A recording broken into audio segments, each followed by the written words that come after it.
morning, everyone, and welcome to the March 16th meeting of the Portland City Council. Would you please call the roll? Fritz. Here. Fish. Here. Saltzman. Novick. Here. Hales. Here. Welcome, everyone.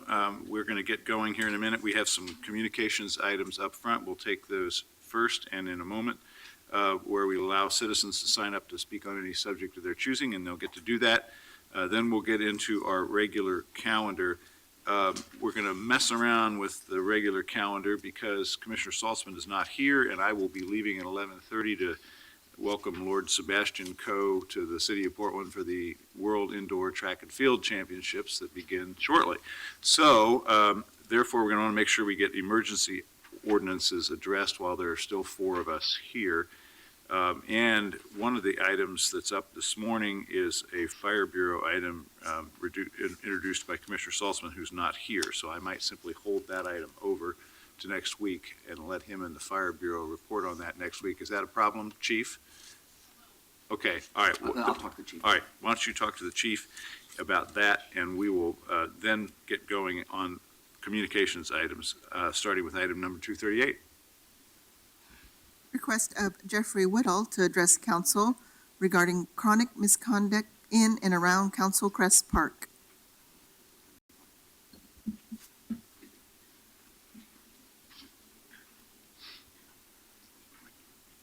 Good morning.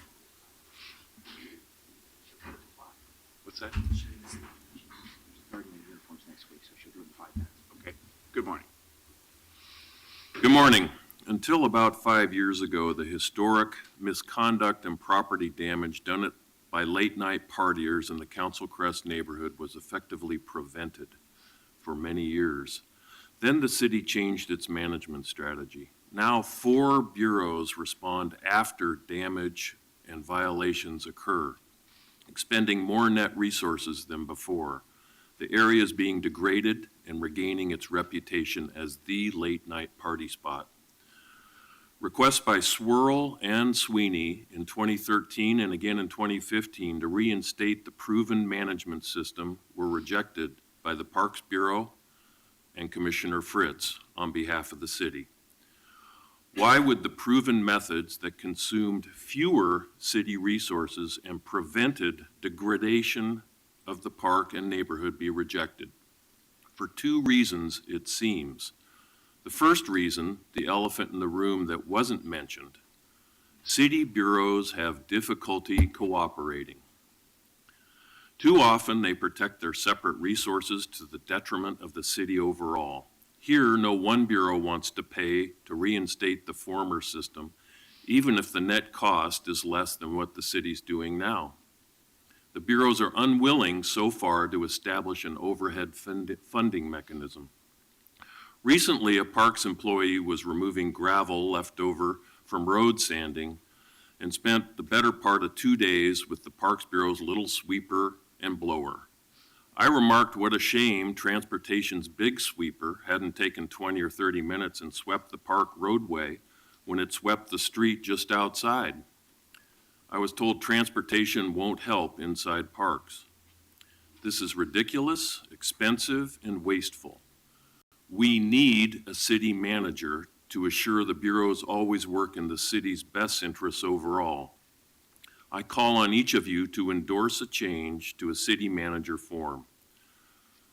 The second and stated reason, there is worse crime elsewhere. We understand and support equity. My wife has taught ELL students for decades in the David Douglas District. We know how much that community needs additional resources and support. But equity sought by degrading Council Crest to achieve parity with Southeast 122nd is racing to the bottom. Reinstating the proven management system at Council Crest will free up needed resources for other deserving neighborhoods. Please conserve our city resources, stop degrading our neighborhood, reinstate the proven system at Council Crest, and get us a city manager. Does anyone really think we should continue unnecessarily degrading this neighborhood, especially when it is consuming additional precious city resources? Now, Nancy Seaton, the chair of the board of Swirl, wants to comment on her communication very briefly. All right, I'll give you just a moment, Nancy, because you're not signed up, but Right. Yes, I just wanted to express the Swirl Board's support again for the neighbors' initiatives. We wrote a letter in support of some 5 measures that could be taken to improve conditions at Council Crest Park in December 2015. I can leave that with you again. That's been please do. sent in. Yeah, all right, thank you both very much. We have a copy at my office and Commissioner Fritz's office.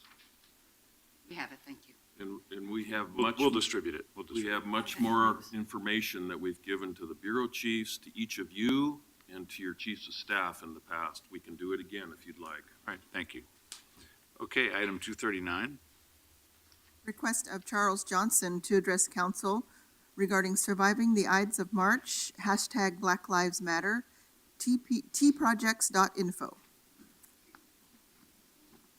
Good morning. Good morning, City Council members. Happy St. Patrick's Eve. Having recently heard, for those who don't know, of course, swirl is the part of the magic letters of what really matters in the city, SW, Southwest, Council Crest. We dare not let that neighborhood be degraded while other communities don't have streets and sidewalks in our town. Recently, we had the pleasure of having 40% of y'all, well, actually half of the people who are sitting in front of me, came over to the County Commission building at the invitation of the Buckman Neighborhood Association, part of their hopefully successful strategy to keep their pool despite the belief that we need a 5% across-the-board reduction so that we can improve the lives of some of our homeless citizens. I realize that revenue enhancement is a difficult job for y'all because that's actually what we need. We don't need 5% across the board reductions. We need fair and equitable taxation in the city where the people who are holding on to the wealth that they make off of the city reinvest it in the quality of life of all the citizens. So I wish that you were able to find the enthusiasm for a fair, enhanced revenue instead of a 5% cut. But I am at least glad that, as will be coming up on later on the agenda, we're going to talk about how to put more dollars into serving the most needy and distressed citizens, which is why tprojects.info is in my sign-up. We're highly reliant upon transition projects to do the frontline services. I hope that the mayor is not overly reliant on the executive director of TPI to learn about how those frontline employees are feeling stressed, supported, under-supported. They have very difficult jobs. If the city charter had been written with wisdom, y'all would be required to walk through the transition project's day room before you could get to your offices and see the negative side of what's happening. There's also some wonderful things happening. The mayor will be going down to Pioneer Square, which isn't much of a public space right now, but the world is coming here to see Portland as the International Amateur Athletic Federation starts their championships. And there's not been, as I could tell, any show-off dramatic sweeps to push the people sleeping off of 5th and 6th Avenue away. So I want to thank you for dealing with the world the way it is and trying to adjust the budget to help those people. Thank you. Thank you. Thank you for raising the issue of Pioneer Square. I was down there a couple of days ago and was kind of disturbed at all the fencing and such. And so I just wanted to tell folks at home, we have world-class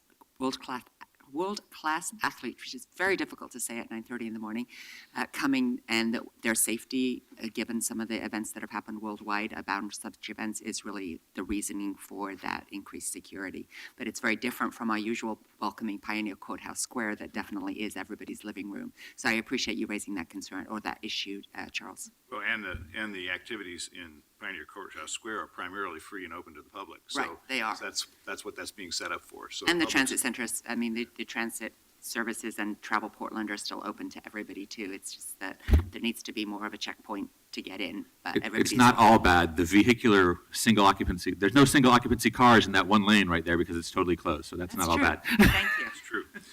All right, thank you. Let's ask, I think the next two would like to come together. I think so, yes. 240 and 241, please. 240, request of Pete Wall to address council regarding tools for troops, and 241, request of Pat Bilo to address council regarding tools for troops. Come on up, please. Good morning.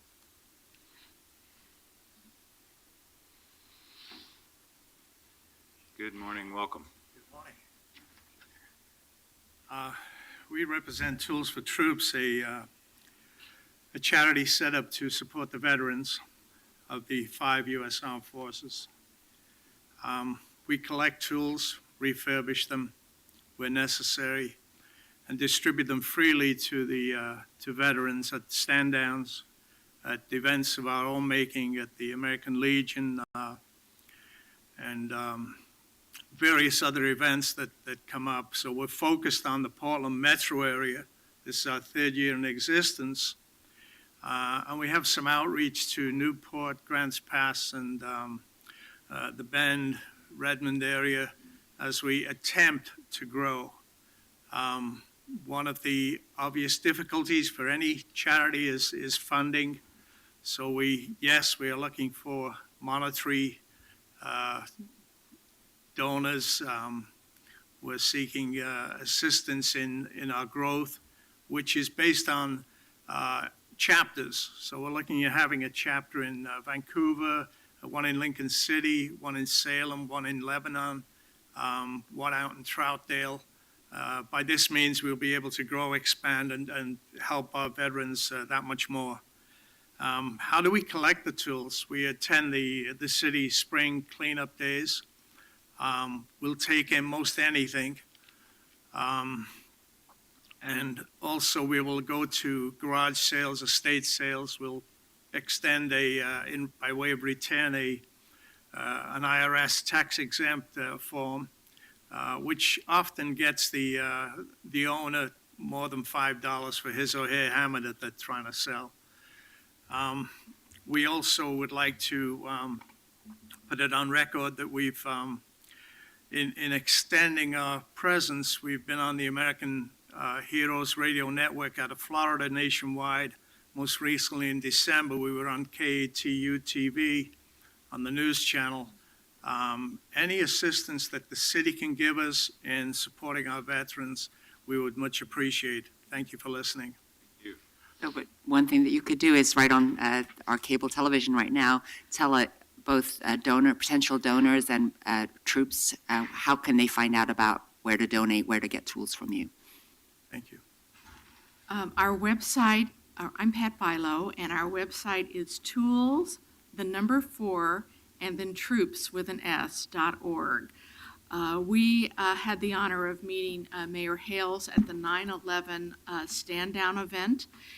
And one of the gentlemen that we gave tools to when Mayor Hales was standing at our booth, he was a handyman. And since he didn't have tools and he had to borrow his boss's tools, he made half as much money as if he had his own tools.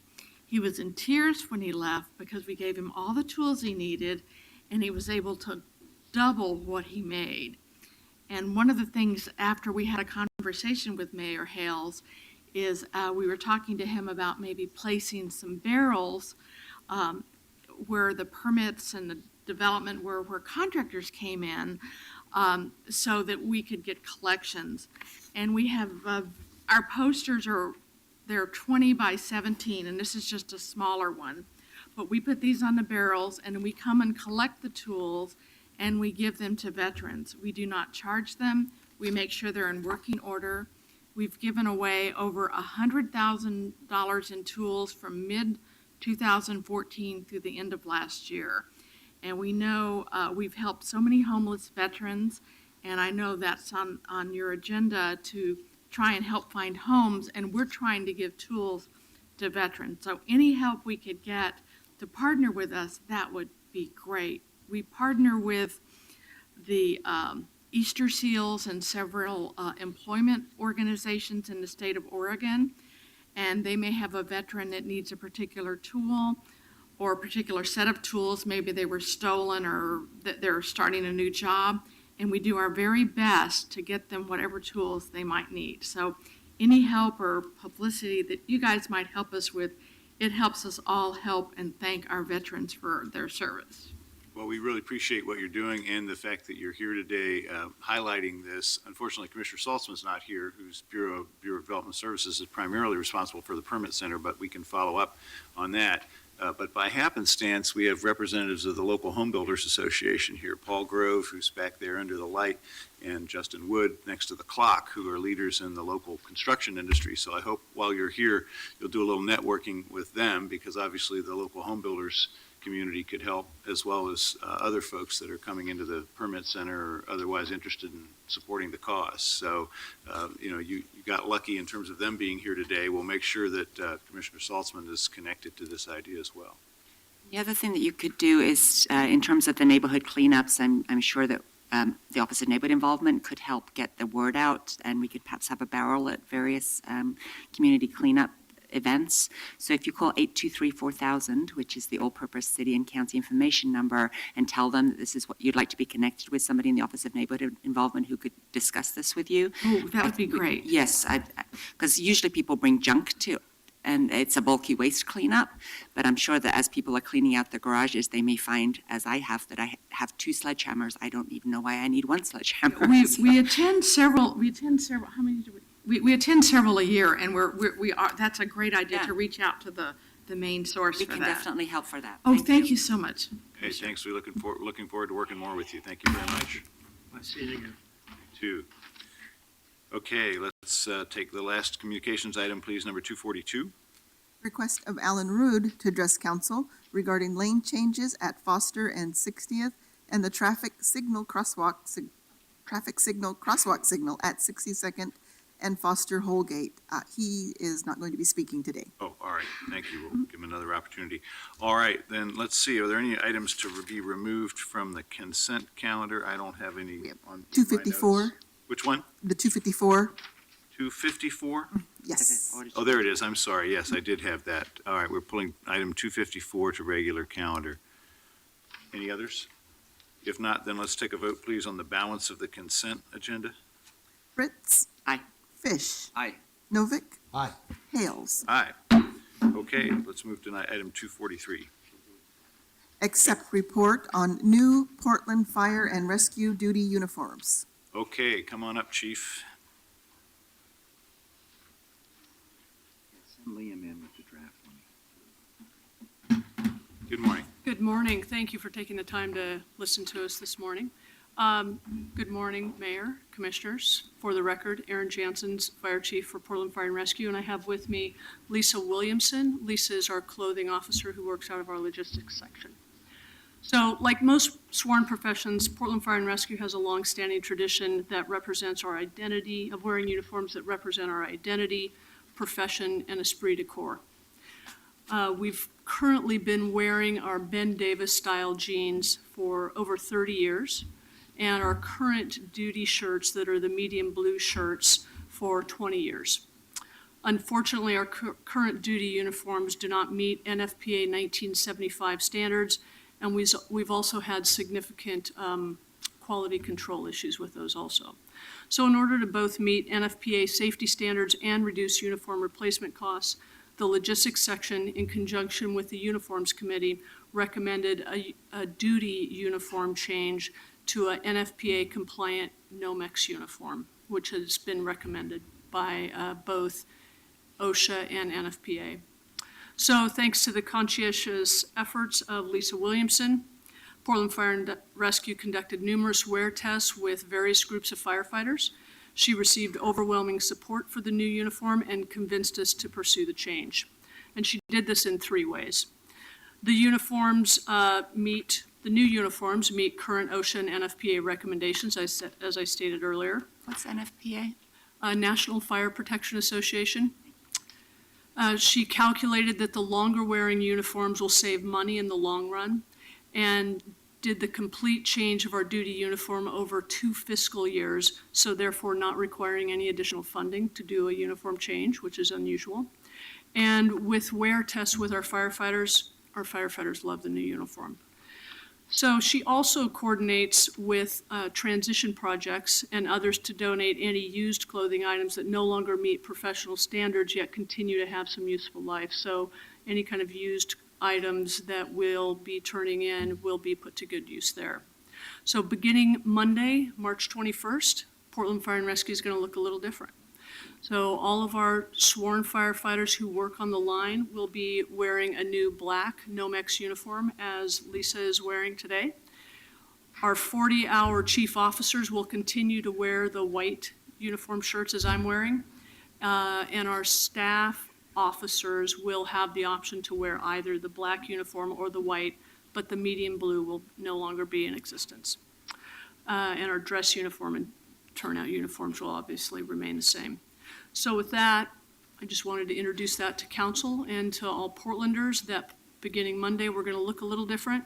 And I'd like to thank all the people who worked to make this much-needed change happen, and congratulate and thank Lisa for, in addition to her regular job duties, managing the complete sizing and replacement of uniforms for over 600 members, as you might imagine, was a little bit of a task. And she did great. Thank you. Looks sharp. Chief, are you gonna hold it up so we can see it? That's Well, the, this that's is, the old this is one. the old one. Lisa's wearing the new one. That's so- the old one. Stand up. So the new one is, and it's Nomex, just like it's a lighter weight of Nomex, which is used for firefighter turnout clothing, so it's fire resistant versus all the polyester that's involved in our old uniform, which was very dangerous. So this is a great step in So it doesn't improving melt. firefighting. That's All right. Yeah. And and the choice of color, is there a safety standard there too? That was what all the firefighters wanted because they believed it will stay cleaner longer. I was thinking that. Yeah. It made no sense to have the pale blue. You do get, This goes to the cleaners often. you are around, Yeah, seems like soot is kind of in that color range. So in this case, black is the new black. black is the new black. So, last time I was at your warehouse, Uh-huh. there was quite a stock of old uniforms. Are those all going to transition projects? They're staged. They can only take so many at a time, and so Lisa works with them to stage and move things through. Any Yes. other community organizations that can use those, or you've probably already researched that? I mean, TPI is great, but I just wanted to make sure that they're Well- going well, to a good use. We're going to try to provide it for a transitions project, and they said they can accept it as long as we can stage it. Yeah. Because of the numbers that they have working there.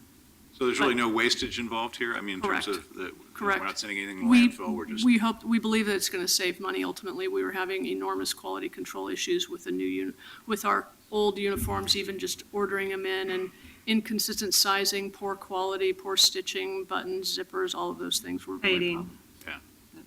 Presumably you take the signature off before you pass them on. Oh, yeah, absolutely. Yeah, Okay. and we It'd be fun reuse to put those. some on eBay and see if you could raise some money for the Bureau. I bet some people might kind of like to have an ex-firefighter, Yeah. a game-worn uniform. You know, Chief, when Bud Clark was moved a couple of years ago, he had a house sale, and he sold the raincoat that he used, that he exposed himself to art. A lot of money, huh? So I think when someone finds Serious. your uniform, that could also maybe be a big ticket item. You All never right. know. great, thank you very much. Any other questions or comments for Chief?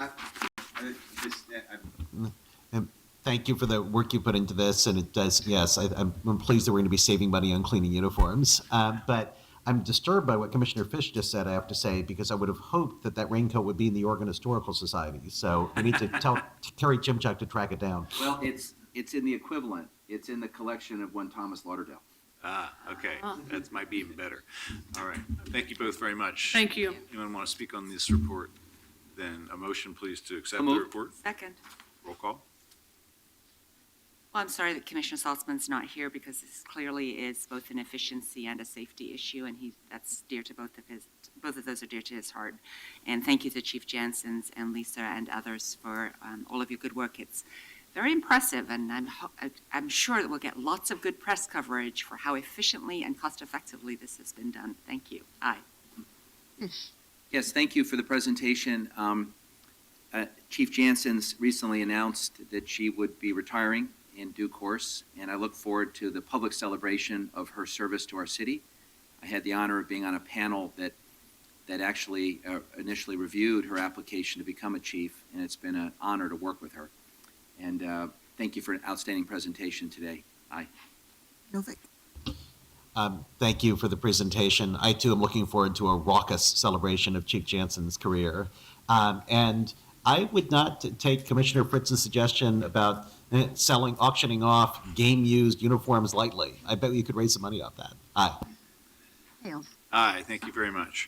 Okay, let's move on to, is someone here from the auditor's office to deal with 254?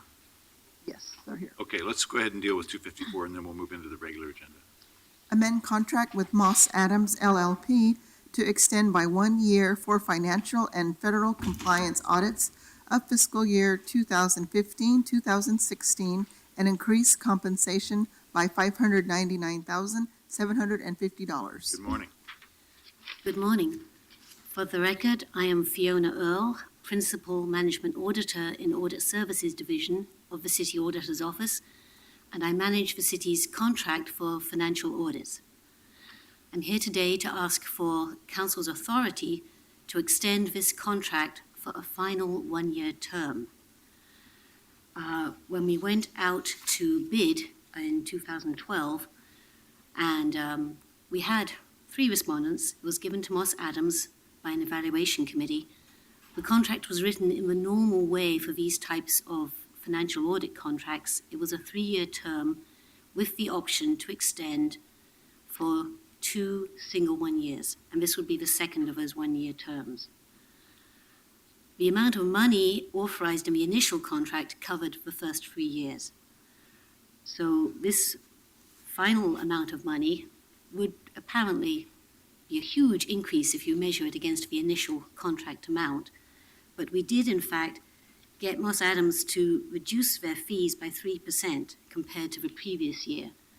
And they managed to do this by working with the Bureau of Revenue Services to find ways to reduce the hours they propose for this coming year.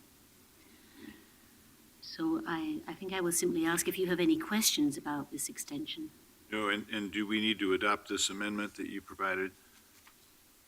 I believe so. That was It's just a technical change, right? technical change about if there would be any further amendments, how they would be approved. Okay. And they would have to come back to council if it involved dollar amounts. You want us to adopt that amendment?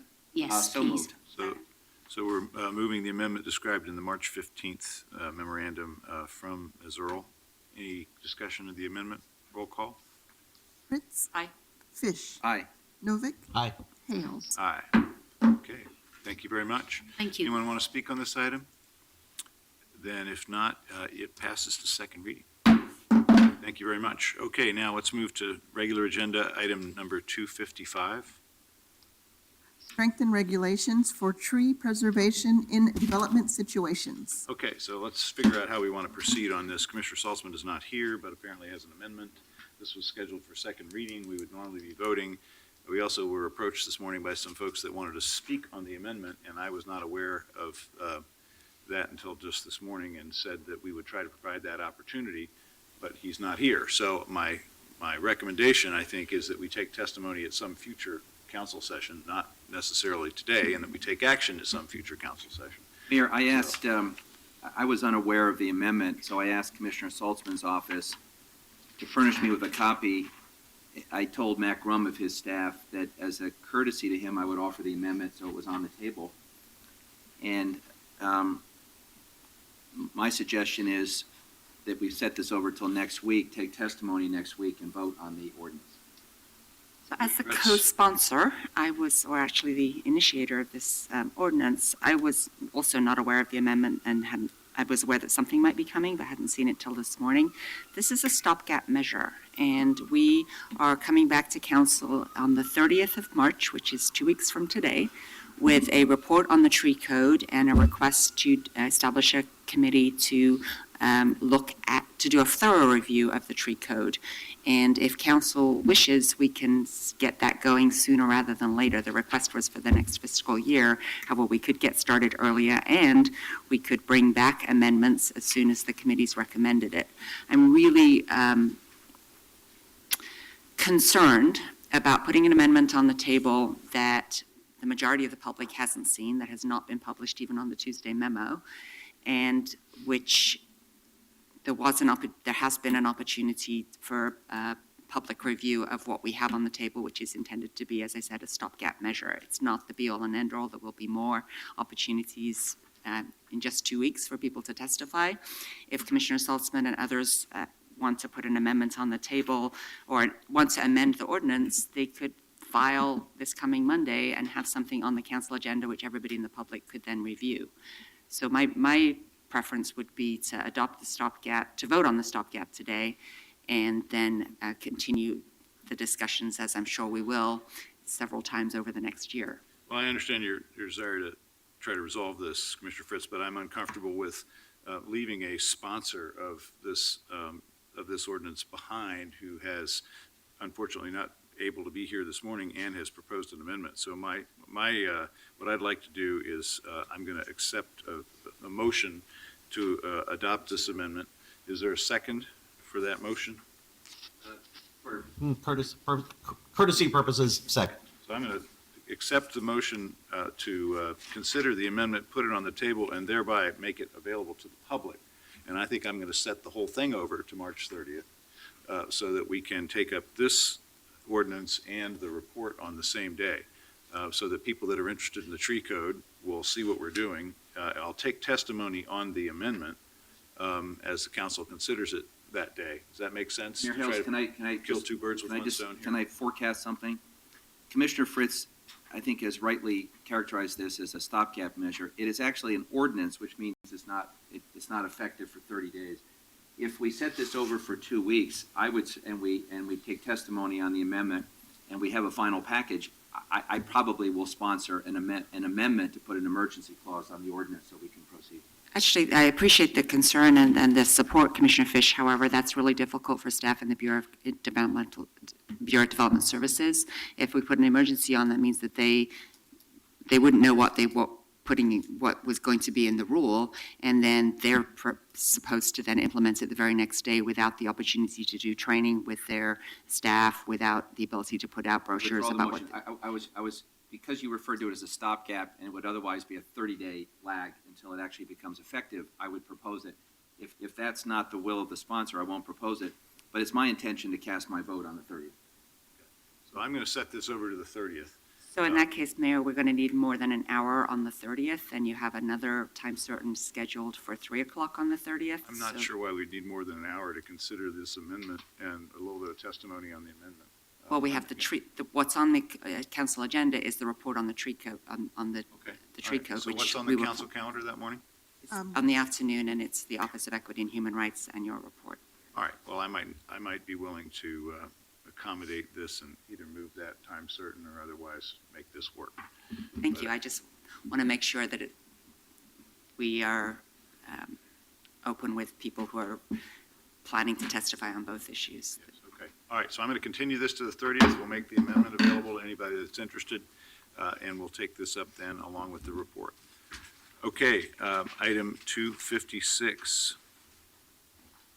Amend an intergovernmental agreement with Multnomah County to continue to provide House Bill 3194 offender law enforcement, supervision, and support. Okay, Assistant Chief Henderson is here to present this. Good morning.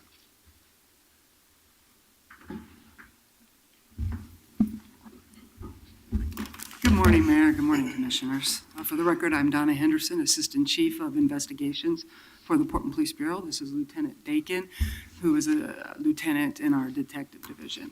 What this amendment does is just allow pass-through money from the state through Multnomah County to the Portland Police Bureau so that we can provide one officer that partners with Multnomah County to monitor some of our customers in the MCJRP program that we Want have. to tell us what that Sure. acronym means? MCJRP stands for Multnomah County Justice Reinvestment Program. And if you'd like, I'll read a quick paragraph that kind of explains what it is.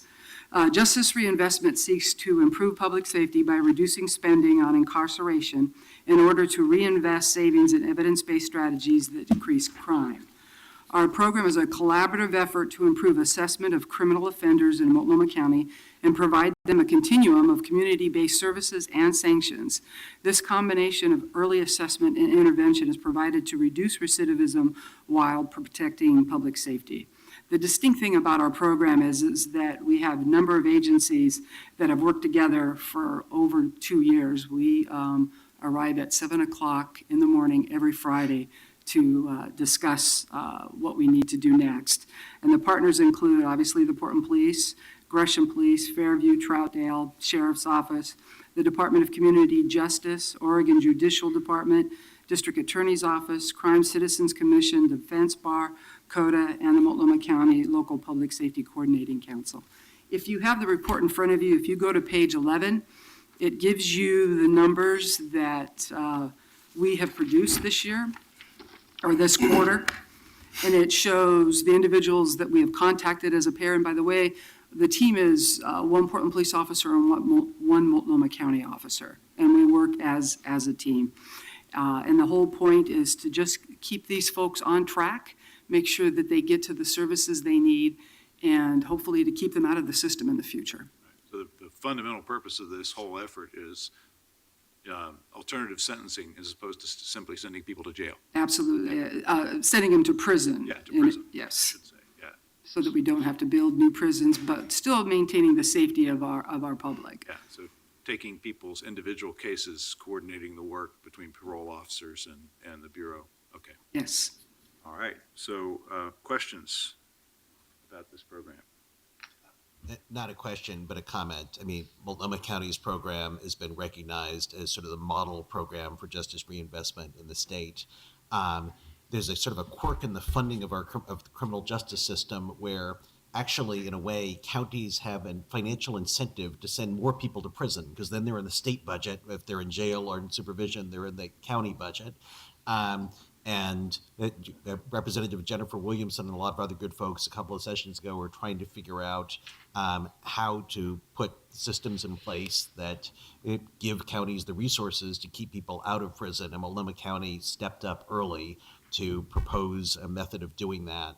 And I wish that it was being funded more adequately by the state, and we'll take another shot at that. But your work is fantastic, Thank and you. I'm glad to see it highlighted. Thank you very much. Very much. Thank you both. Thank you. Anyone want to speak on this item? If not, it is an emergency ordinance. Let's take action, please.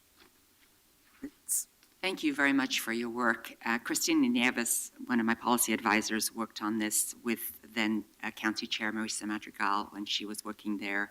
And so this is a program that's especially important to everyone in our office, and I'm glad to see it moving forward. Aye. Fish. Thank you. Aye. Novick. Aye. Hales. Yeah, I like the service coordination team and a few other efforts. I mean, trying to work smarter, treat people as individuals is a way to be both more humane, more safe, and save some money in the bargain. So good work. Thank you very much. Aye. Okay, let's move on to 257, please. Authorize the city attorney to take legal action against Monsanto Company and its successor entities to recover public funds that have been and will be expended by the city as a result of the manufacture and distribution of polychlorinated biphenyls. Good morning, City Attorney Reeve. Good morning, Mayor, Commissioners. Tracy Reeve, Portland City Attorney. And with me is John Fisk of Gomez Trial Attorneys in San Diego. I'm here to ask you to authorize us to file a legal action against the Monsanto Company and its successor entities, Pharmacia and Solutia, to recover amounts. Beg your pardon. To recover amounts that the city has expended and will continue to expend to address PCB contamination in water bodies within the city of Portland, including the Willamette River and the Columbia Slough. We have reviewed substantial documentary evidence, which we believe demonstrates that Monsanto continued to produce and sell PCBs after it was apparent that they presented significant environmental danger and could not be contained, and that Monsanto did so with a profit motive. Mr. Fisk is going to show you just a few of those documents this morning. 6 other West Coast cities to date have filed legal actions against Monsanto. We've been monitoring this for some time, and we believe that if the city is going to file such an action, now is the appropriate time to do so. The other 6 cities have filed in a variety of federal district courts, and as Mr. Fisk is going to describe in a bit more detail, there's currently a motion pending before the Judicial Panel on Multi-District Litigation to consolidate those actions in one federal district court. And that motion is going to be heard in Santa Barbara on March 31st. We believe that if the city of Portland is going to participate in litigation against the Monsanto company, it would be appropriate to do so at this time when that litigation is really getting up and running.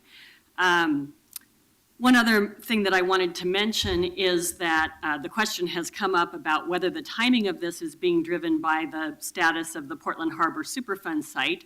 As you all know, the preliminary plan for the Portland Harbor is scheduled to be released by EPA the first week of April.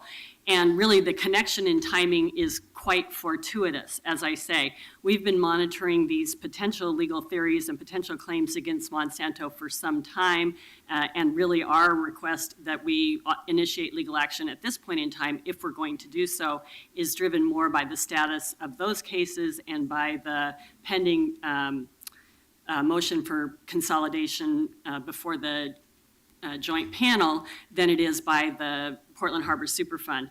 Monsanto will not be brought into the Portland Harbor as a potentially responsible party. These are some unique legal theories, and it's not within CERCLA liability. That's not to say that there's no relationship, because of course the city has expended significant amounts investigating PCBs, both within and without the Superfund site.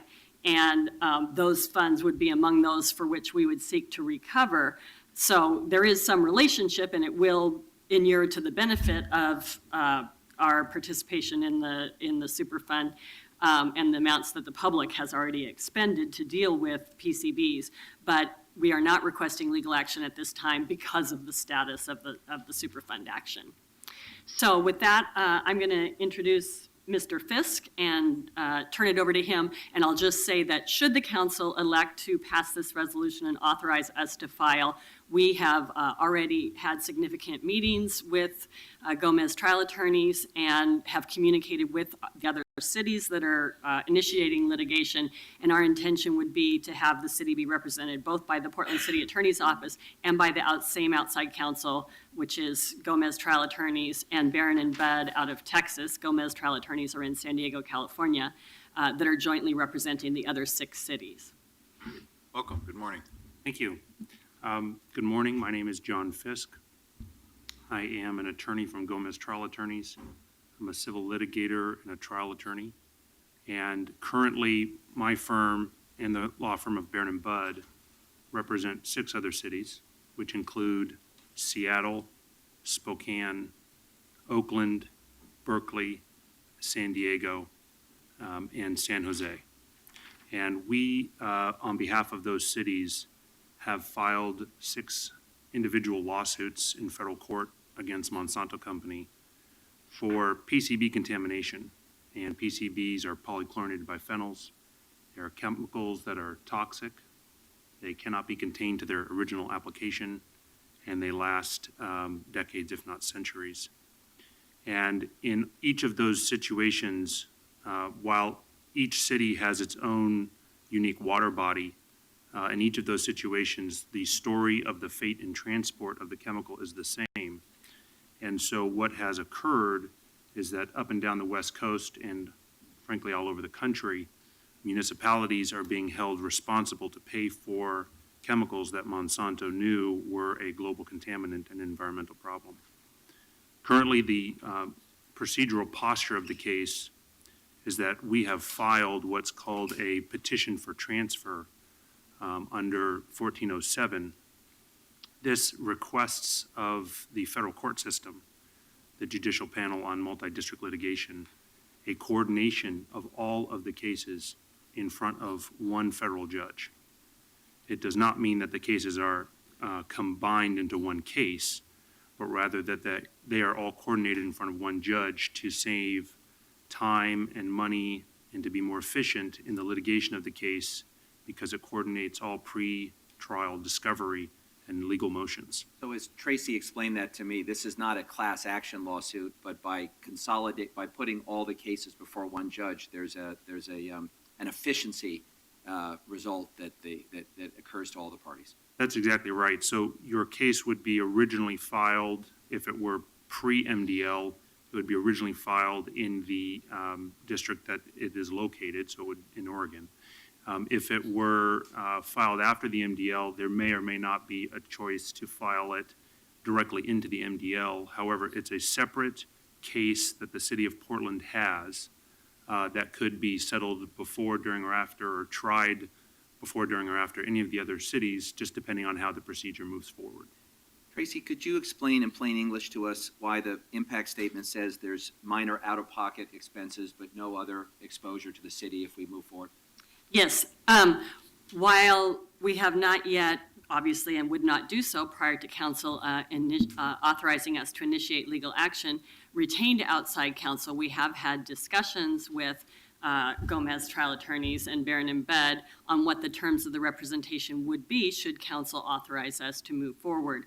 We would propose retaining those firms, as have the other cities, on a contingency fee basis, where any attorney's fees and out-of-pocket costs that would be paid out of the recovery, if any, from Monsanto. In the event the city were not successful in recovering any amounts, either at trial or in settlement, we would not owe costs or fees. Pretty good deal. But then what would be the out-of-cost expenses?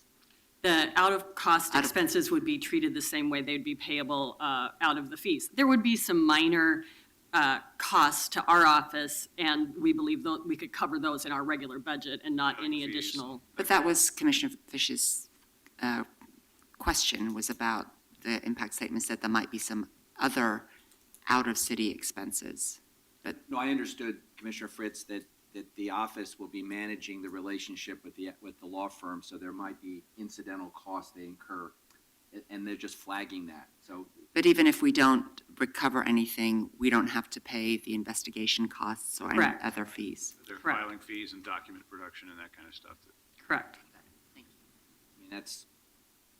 So from the taxpayer point of view, we're saying that there's very little downside and there's a huge upside if this law firm is successful because we'll recover a big chunk of that recovery will come to the city. Exactly. And we don't have time today to go through the legal theory of this case, but I understand it's generally described as a novel legal theory, so we may be making law here. Is that true, Mr. Gomez? I'm Mr. Fisk, and I work for Mr. Gomez. Oh, excuse but me. Yeah, that's fine. I just don't want to impersonate him in public, at least. So I wouldn't describe it as novel. What this is, every state law is different, and even though we're suing in federal court, you sue under the state law that you are located in. And we are suing essentially on claims of product liability, of public nuisance, and of negligence. And there have been many other cases in which a product manufacturer is held responsible for a product that contaminates water. But Yeah. the public knows this family of claims as polluter pays. There is a polluter, there's some damage to the water stream in a community, and we're trying to hold that polluter liable for the damage. Yeah, essentially, a lot of folks think of environmental law as CERCLA litigation, which is involved in a releasor, transporter, arranger type liability. Here, what we do is we look to the product manufacturer who knew that the product was going to cause an environmental contamination problem in the first place, and therefore our theory is that it's negligent and creates a public nuisance to release that product into the stream of commerce anyway, knowing that there is no way you can contain that product to its original application, which is the nature of many chemical products. But this one is very specific to Monsanto. You had some slides of the particular documents that you wanted to Yeah, touch on? I'm not sure how this works. It's working. So PCB chemicals are very specific in the sense that they cannot be contained to their original application, and they're toxic and they last forever. In 1969, Monsanto started to react internally, as far as we know, to the sort of growing incrimination of PCBs in the public. And here they identified that PCBs can be found in fish, oysters, shrimp, and birds, and that they have basically contaminated many parts of the globe, including Western wildlife, and they identify here that it may be a global contaminant. This is in the same document that identifies that Aerochlor, which is the trade name or the brand name of PCBs, that it was, the use of the Aerochlor was halted, but however, the fate and transport of the PCB is that the PCB was essentially lodged in the sediment, and therefore it allowed the PCB to escape from the sediment over a long period of time. And so it says we can expect the water contamination to continue for a lengthy period by leaching from the contaminated mud. Here you see in the 60s that Monsanto knew sort of the fate and transport of how these chemicals would continue to contaminate, which is what's occurring right now all across water bodies. Here's another internal document from Monsanto with regards to an internal committee that was formed to address PCBs. And I'll jump down to the second paragraph here where it says the objective of the committee, the internal committee within Monsanto, was to recommend action that will first protect continued sales and profits of Aerochlors, 2, permit continued development of new uses and sales, and 3, protect the image of the organic division and the corporation as members of the community. So here you can see that even despite knowledge that this could become a global contaminant or already was becoming a global contaminant, Monsanto decided to expand their sales and protect their profits. Again, and the last slide here is in the same document, they go on to say that they believe that there is little probability that any action can be taken will prevent the growing incrimination of specific Aerochlors 1254 and 1260, which are still being found today in their form, as nearly global environmental contaminants leading to contamination of human food, particularly fish, killing of some marine species, shrimp, and the possible extinction of several fish-eating birds. Secondly, the committee believes that there is no practical course of action that can so effectively police the uses of these products as to prevent environmental contamination. There are, however, a number of actions which must be undertaken to prolong the manufacture, sale, and use of these particular Aerochlors, as well as to protect the continued use of other members of the Aerochlor series. So here you can see where some corporate decisions are made that even though they know that this is contaminating fish and water and wildlife, that they are choosing profits over environmental health. And the shocking piece about this is that this is exactly the issue that cities all across the West Coast are dealing with, which is PCBs and Aerochlors are found in consumable fish tissue, creating a public health hazard in addition to an ecological problem. Thank you very much. Questions? Have any of the sovereign nation Indian tribes either joined the suit or have you contacted them? Well, I cannot discuss my private confidential communications with potential clients, but I am unaware of any Indian tribes or sovereign nations filing lawsuits. That's something that I know the Commission of Fishes and Mayor Hales are working really closely with the sovereign tribes with our discussions on the harbor, so I would imagine that they would be very interested. Great. Other questions? Thank you both very much. Appreciate the presentation. Let's see if there's anyone that wants to speak on this item. We have 3 people signed up. Please come on up. Joe Walsh, Charles Johnson, and Crystal Elinsky. Okay. Come on up, please. Good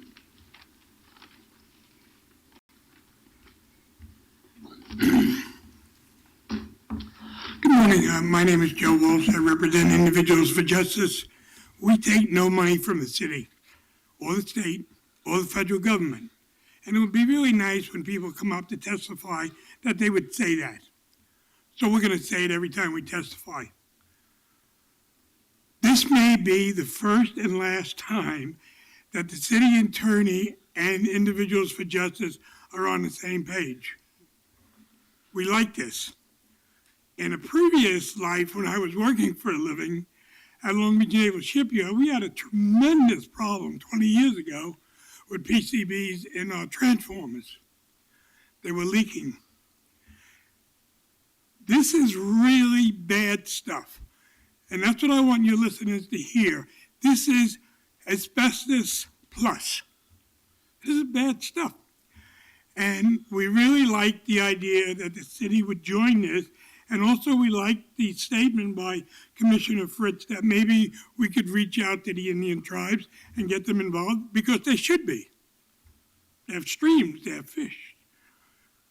So they should be involved in this. Now, we do have one question. It's in the last page of the impact statement that basically says there was no public input into this decision because of attorney-client communications. Well, you can get around that really easy. You don't have to give out information. You could take in information. You could ask some people, what do they think about this case? Is it possible that we could win this case? And I don't know. It sounds good, and I think you should do it. But it seems to me you could have reached out. The city attorney could have reached out to other people and got their opinion of the case. So we would ask that in the future, even though you have an attorney-client relationship, that you don't have to give out information, you just take in the opinions. So you're not going to violate anything. So we thought this was a little bit shabby on that. Okay, thank you. Charles, good morning. Good morning, Commissioners. For the record, my name is Charles Johnson, and obviously, I support every effort by the city to recover public funds that have been expended to cover up the dirty work of private polluters who have massive profits and stockholders and such as that. As a matter of fact, I would say that really the way this is styled is a little bit too modest. I think the only attorney sitting up there right now is Commissioner Fish, but in many situations where I see Steve Novick has dashed out. There are things in some conduct in tort actions where people trigger triple damages. When a party has been egregious or deceitful, sometimes the law allows punitive and remediative things beyond the actual cost. I'm sorry that I wasn't able to be here for the entire presentation, but I hope that not only through the city attorney's office, which, as Mr. Wallace mentioned, is not an agency I always agree with how their 40 people earn their $100,000+ a year, I would encourage the city to be open to any communication from outside tort litigation firms that want to work with city documents and actually expand the scope of a financial, probably be a settlement with Monsanto and their insurance companies. But if it has to go to a jury trial, amen. Thank you very much. Thank you. Good morning. Good morning, Commissioner Fritz and Commissioner Fish and Mayor Charlie Holy Hells. I guess you're not going to call the police on me today since there are no children in the room. Okay, well, that's good. That's safe. My name is Crystal Elinsky, and I know that money is not an issue since Monsanto spent the most in Oregon history on a campaign to stop the GMO labeling voter initiative. So I don't see any reason why this can't go forward as far as the city being able to recover its fees for being in a illegal involvement legally. it seems like I wonder why this is suddenly an issue, since a lot of money is wasted on frivolous lawsuits that the city has, or appeals, or motions. And again, they seem to hire an awful lot of attorneys. So I say go for it. My question is, why is it just recovering the expenses that the city, the taxpayers have paid to work on this all this time? Why aren't we recovering, like Charles said, why aren't we fining them? Why aren't we actually suing them for breaking multiple laws that they were very aware of, and taking this a step in any direction? It seems like a little slow. But if we do follow with other investigations and other trials going on, I guess we can continue to have these conversations and maybe bring them to a point where we don't want them in our state anymore. We don't want any leaked GMO wheat. We don't want Randy Leonard's GMO corn for ethanol grown in the East. I mean, why can't we get involved with environmental law more as the major municipality of the city, where we care about our water systems and we care about the rest of our state, our region? And 1 month ago, Jeju Island was finally dug up for the huge Navy site that I had told you about 2 years ago. Commissioner Fish told me he never read it, he never followed through on it. But I think as a city, we should come forth and be in solidarity with other municipalities that are saying no to the extraction of our resources, no to being involved in these, for war. And also where I have lived in Jeju, and I lived in right off the Tonto Apache Reservation in Arizona.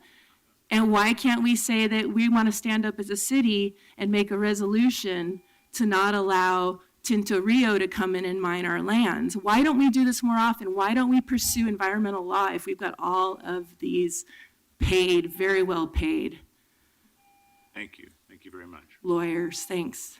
Okay, thank you all. Anyone else that would like to speak on this? Any council questions or discussion? If not, then Mayor, let's just a take vote, comment. please. My understanding is that in authorizing this lawsuit, we will be seeking to recover the full extent of damages that the law allows. Right. And if that goes beyond compensatory damages to things like punitive damages and other damages, I'm told we have some great confidence in this law firm, and they will assert every possible legal claim and theory of recovery. Yes, I'm assuming that too. Good, thank you. Okay, let's take a vote, please. Fritz? Sometimes people talk about activist judges as if that's a bad thing. We now have a activist city attorney, and I'm very proud of this step that we're taking, and maybe we will do more of these, and I very much appreciate it. I'm so proud to vote yes for this. I also recognize there's a lot of people in our community who care about this, and think back to the discussions we had on fossil fuels and on other potentially contaminating things in our community. This is a part of who we are as Portland, and I believe that there are many others who support this. I do share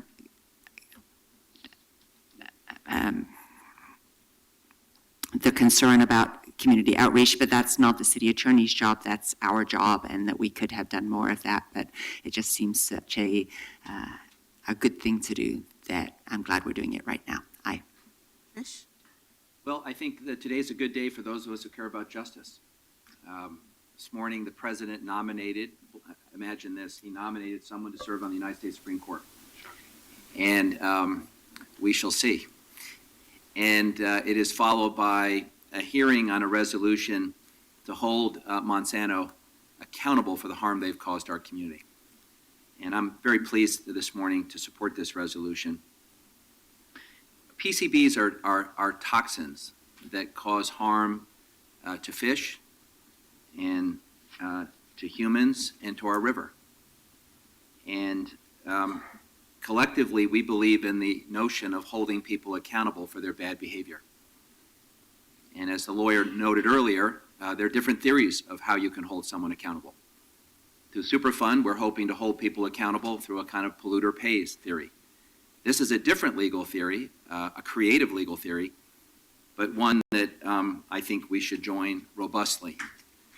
And it's also a good deal for taxpayers. The way that the city attorney has structured this deal ensures that we have very little exposure throughout the lawsuit in terms of costs, but we have the potential to have a significant recovery should we prevail in this lawsuit.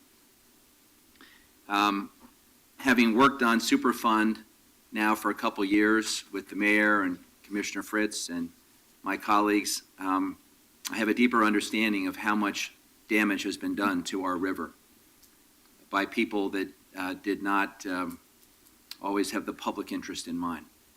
I'm very proud that this council is taking this step, and I want to join with Commissioner Fritz in lauding the city attorney for bringing this to us. And the other point, and Mayor, I want to thank you as well, and the other point I think we should note is that one thing we have heard loud and clear from the community, and so I think, in fact, we could amend that statement at the end of this resolution. One thing we've heard consistently is the community doesn't want us to wait any longer for Superfund to work its way to an end game. And Superfund has been in the works for a very long time, and it's possible it will continue for a very long time. Portland doesn't have to wait until Superfund is concluded. Portland can take an action now to protect public health and safety. And I applaud us for doing so. Thank you, Tracy, and your team. Thank you, Mayor. I'm proud to vote aye. Novick? I too am proud to have an activist city attorney. And Tracy, thank you very much for this and all of the good work your team does.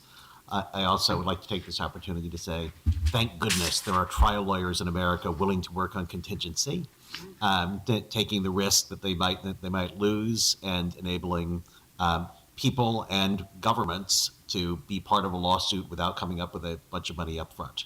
So, and to get back Commissioner Fish's point about the Supreme Court, I hope that we will get a Supreme Court justice that overturns the decisions that have allowed big corporations to impose arbitration clauses on people that prevent them from joining in class action suits, just as an aside. Aye. Hales.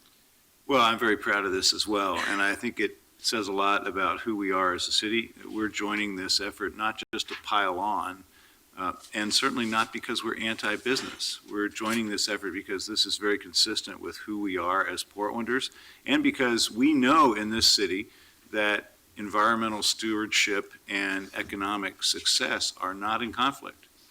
You know, we just learned that our unemployment rate has dropped down under 5% in this city. The city's booming economically. It's booming in large part because we live our values and people want to live in places that exercise good environmental stewardship and they want to build their businesses there. So that's outrageous at another level, that we're having to deal with a business in this case that really saw environmental stewardship as a nuisance or an unwilling cost, that the cost they were unwilling to pay. But we know that actually that the contrary is true. We can have a clean, green economy, and we're doing that here.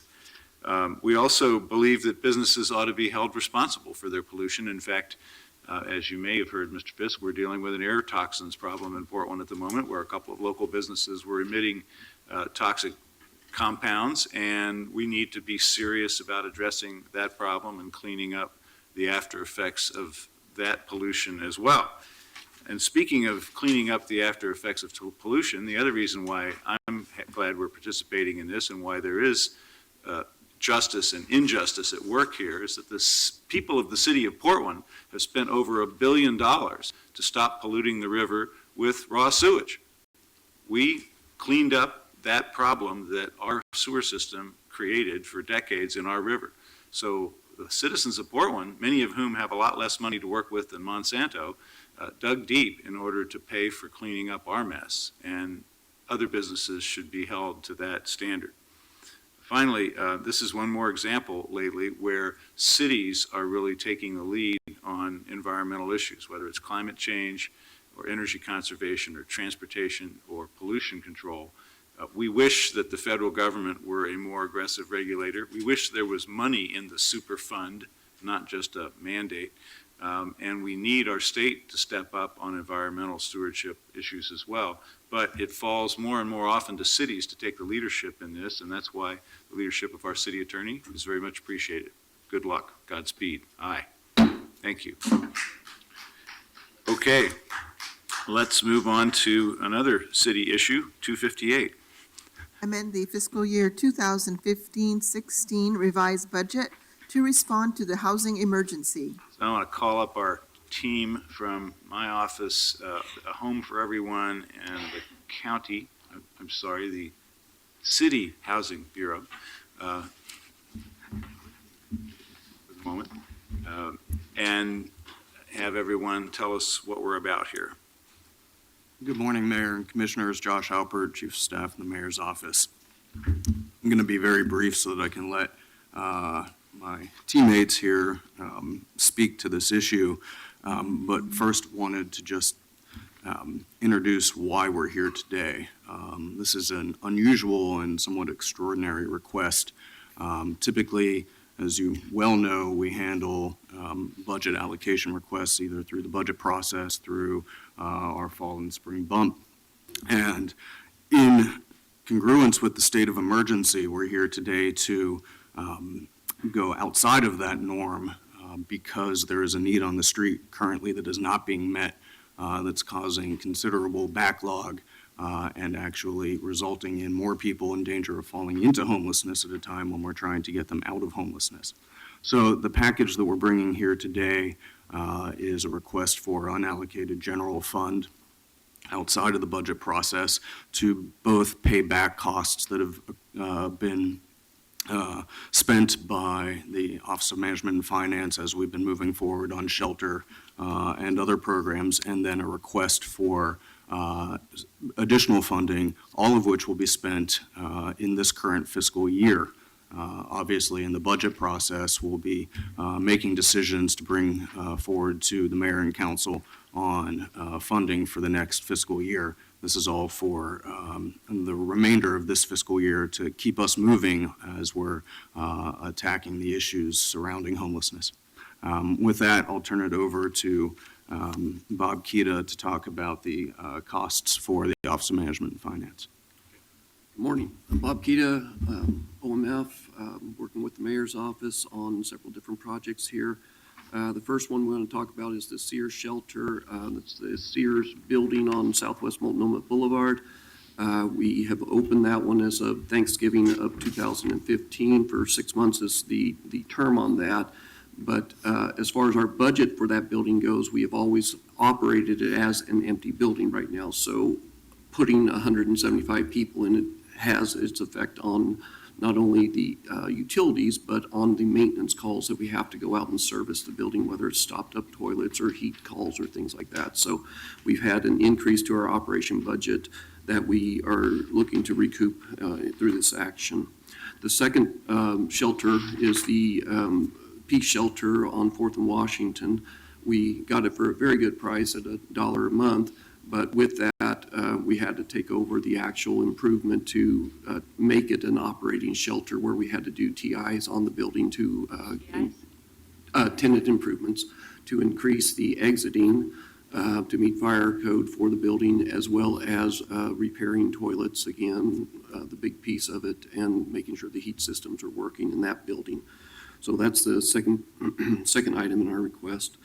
The campsite facility services is, it's a little bit tied to what our base program in facilities was, which is the campsite cleanup program, where we have identified camps throughout the city. And in this program, we are looking to provide basic human services, whether it's a toilet, trash pickup, storage of some sort, fencing off an area to protect not just the residents of the camp, but to keep camps from expanding far beyond, what folks are setting up.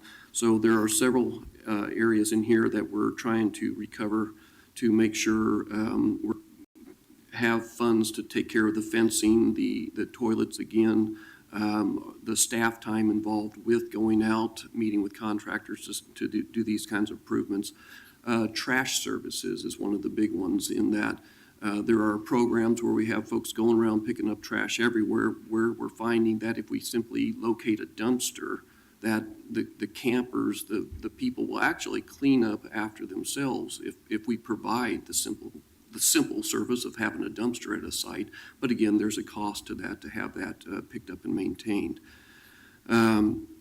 So in that, we have the Hazelnut Grove, we have the Forgotten Realms currently, we have other sites that are developing on spring water and otherwhere that we're trying to keep under control and keep these things clean. So there's the big portion of that piece. The next portion is the property broker, as again, we're working with the mayor's office in identifying and housing and identifying properties for shelters. We had our broker service, which we use to find and identify properties that we enlisted first on this project, and determine that just the sheer number of properties that come in, not from everybody who's involved in this process, as well as the community, we needed to have a staff person who could actually be on the ground, going out, investigating properties and seeing whether or not these properties have a possible purpose for a shelter or for some other long-term purposes in the housing and homeless issues. And then finally on our list is the day storage pilot. So the day storage, as you probably heard, opened up this week at the Hazelnut Grove campsite, as well as the Steel Bridge location over on the west side of the Steel Bridge.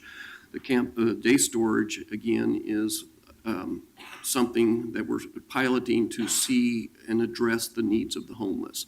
Currently, homeless people on the street have nowhere to store their belongings so that they can seek services throughout the day or employment or whatever else it might be.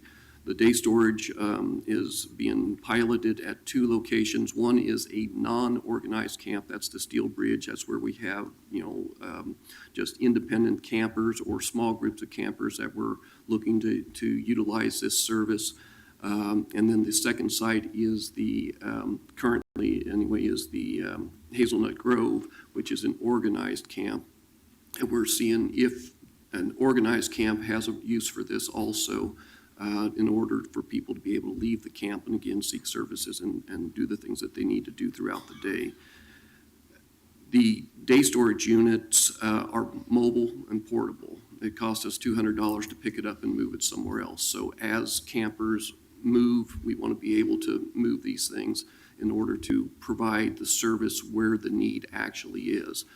The day storage units have toilets, they have trash, they have sharps containers, and they have the storage. They're lit so that at nighttime they don't pose a safety issue as far as toilets and those kinds of things being in dark closets. They actually have light. We've got good feedback on that. While we've had the day storage unit placed at the Steel Bridge site for about a month now, we just opened the storage portion of it this week.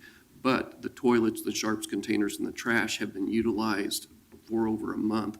We're pumping toilets 3 times a week, emptying trash 3 times a week. That's 2 toilets and a 2-yard trash container.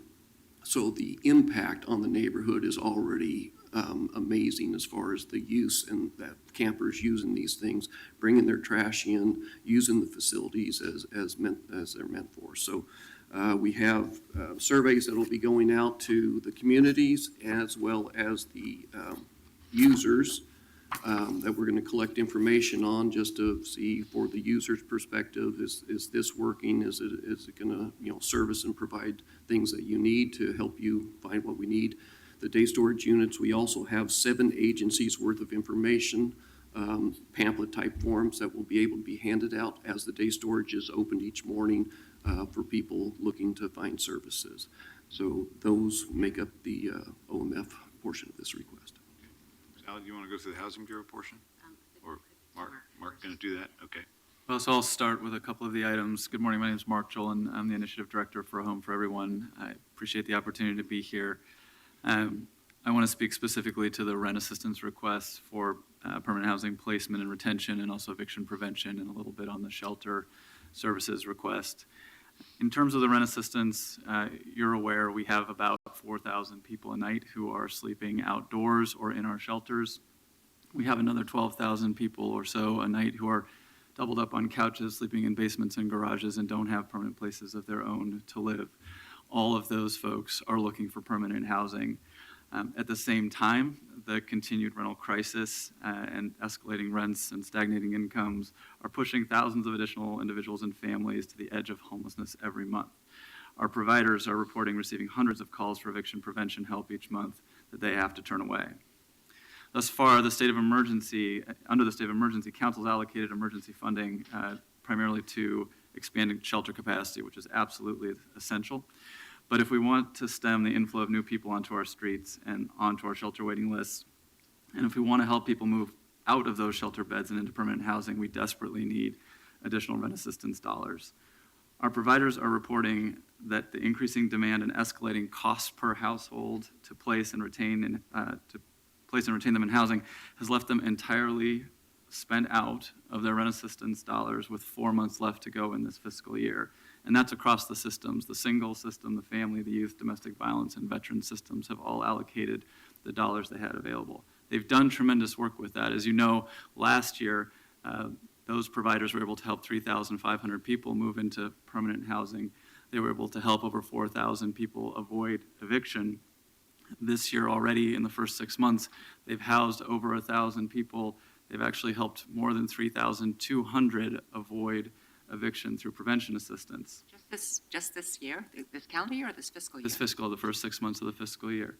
So this is not that the providers aren't doing everything they can with the resources they have, but the demand is so high and the cost is going up fast to help families stabilize. And so we're in a situation where they have allocated the resources that they originally budgeted.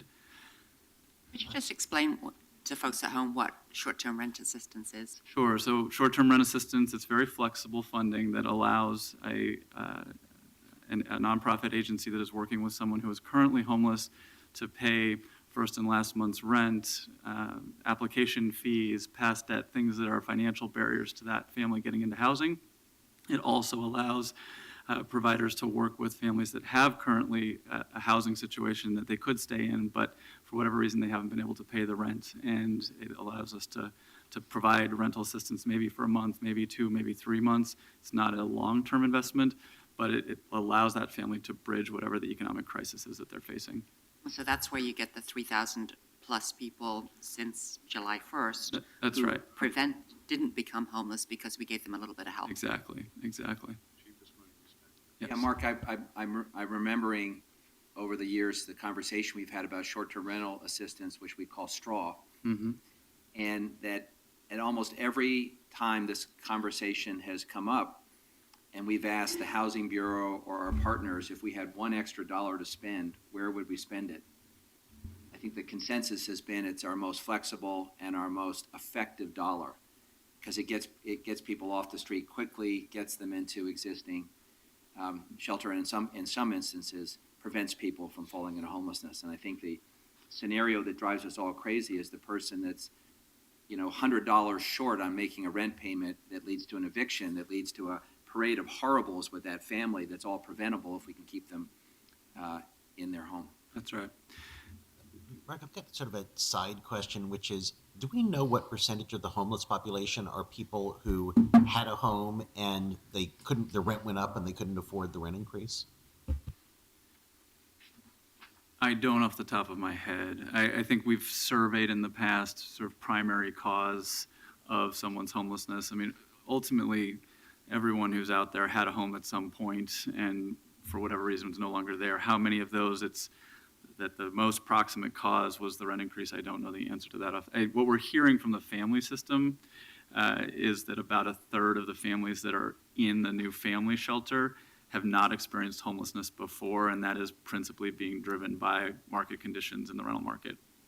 I think that would be really useful to have, because if rents continue to go up, and if that's a major cause of homelessness, Mm-hmm. then we're going to be dealing with a rising level of homelessness unless we can come up with a hell of a lot of money for rent assistance. Yes, and the challenge of affording the rent was the primary cause was a disability or some other one. The continued rise in rent levels is definitely preventing folks from ending their homelessness and is a driver. Just the percentage that you're asking for, I don't have off the top of my head. So that is the piece around the rent assistance. And again, we're hearing from our providers, they've got folks with 72-hour notices. Obviously, we have people in our shelters who want nothing more than to get out of those shelters, and in camps who want nothing more to get into housing, and our providers just don't have the resources to offer. So that's what's driving this, that piece of the request. Then on the shelter assistance side, as you know, we have expanded shelter in the short term through Sears and Peace. We have about 270 more beds through those two investments than we had previously. You also know that our goal is to expand shelter by 650 beds over the next year and a half. In order to sustain the existing new capacity and continue to expand capacity as opportunities arise, that's what those resources are requested to allow us to do. They represent the ongoing expense of whatever the transition sites end up being for Sears and Peace. They also represent costs that would be associated with opening additional shelter options in this fiscal year.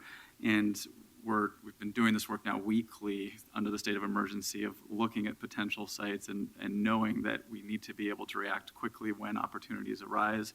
And this puts us in the position to do that. We've got conversations going on with churches in Northeast and North Portland and East Portland. We're hopeful that some of those will materialize into shelter still in this fiscal year. And if that's going to happen, we'll need some resource both to make the improvements to the sites and then to cover the operating expenses. These are all things that going into the next fiscal year and the next fiscal year budget will be able to continue. But if opportunities arise now, given the tremendous unmet need that is out there, I mean, we're going to neighborhood associations and they are seeing folks on their sidewalks, in their parks, in vehicles, wanting us to be able to provide a solution. We're working really hard to create those solutions. This resource is a critical piece of being able to deliver when opportunity arises. So that's what that request is about ultimately. In addition, tomorrow, the Multnomah County Council is taking up a similar request for short-term rental assistance dollars at $1 million, so that together we are targeting, we're pooling and targeting that money to give back out to the providers. That's great. Sally, you want to cover the other items here? Sure. I'm Sally Erickson. I'm Homeless Programs Manager for the Housing Bureau. And I want to talk about 3 additional programs for which we're seeking startup funds with this, with what we're bringing you this morning.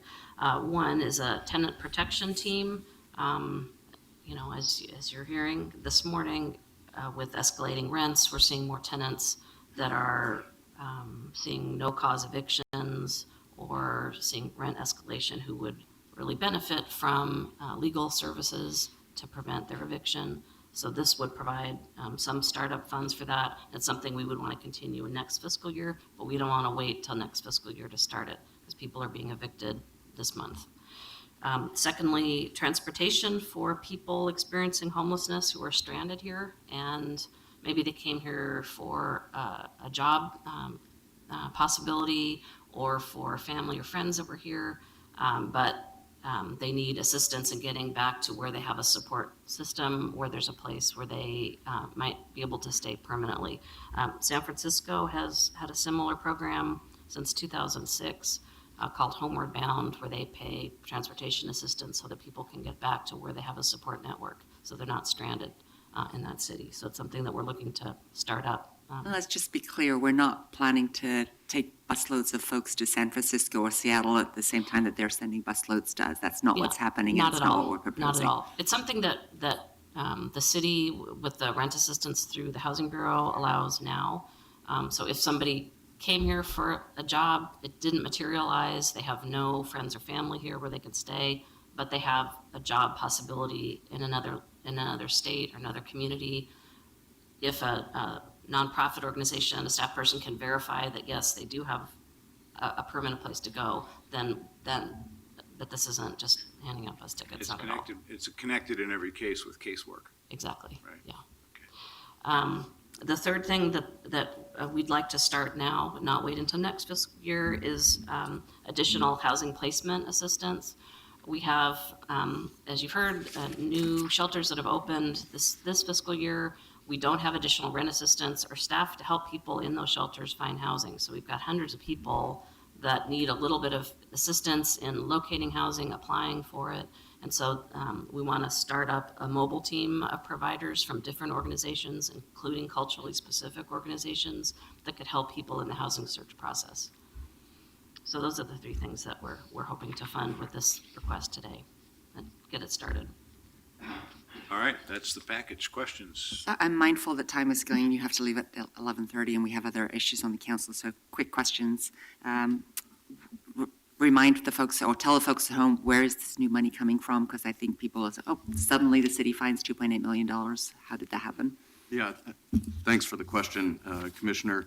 The city had two, I think, somewhat unexpected transfers into the general fund towards the end of this fiscal year. One came from the Portland Development Commission in a proposed deal with a developer for development near Pioneer Square that did not end up happening. There was money that somehow got transferred back into the general fund from PDC.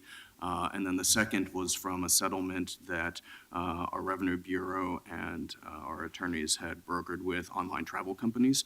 It was a long, multiple-year legal proceeding that finally just got settled that ended up coming in this fiscal year. And it ought to be noted that our city attorneys argued these cases successfully. Yes, That's yeah. why we're here.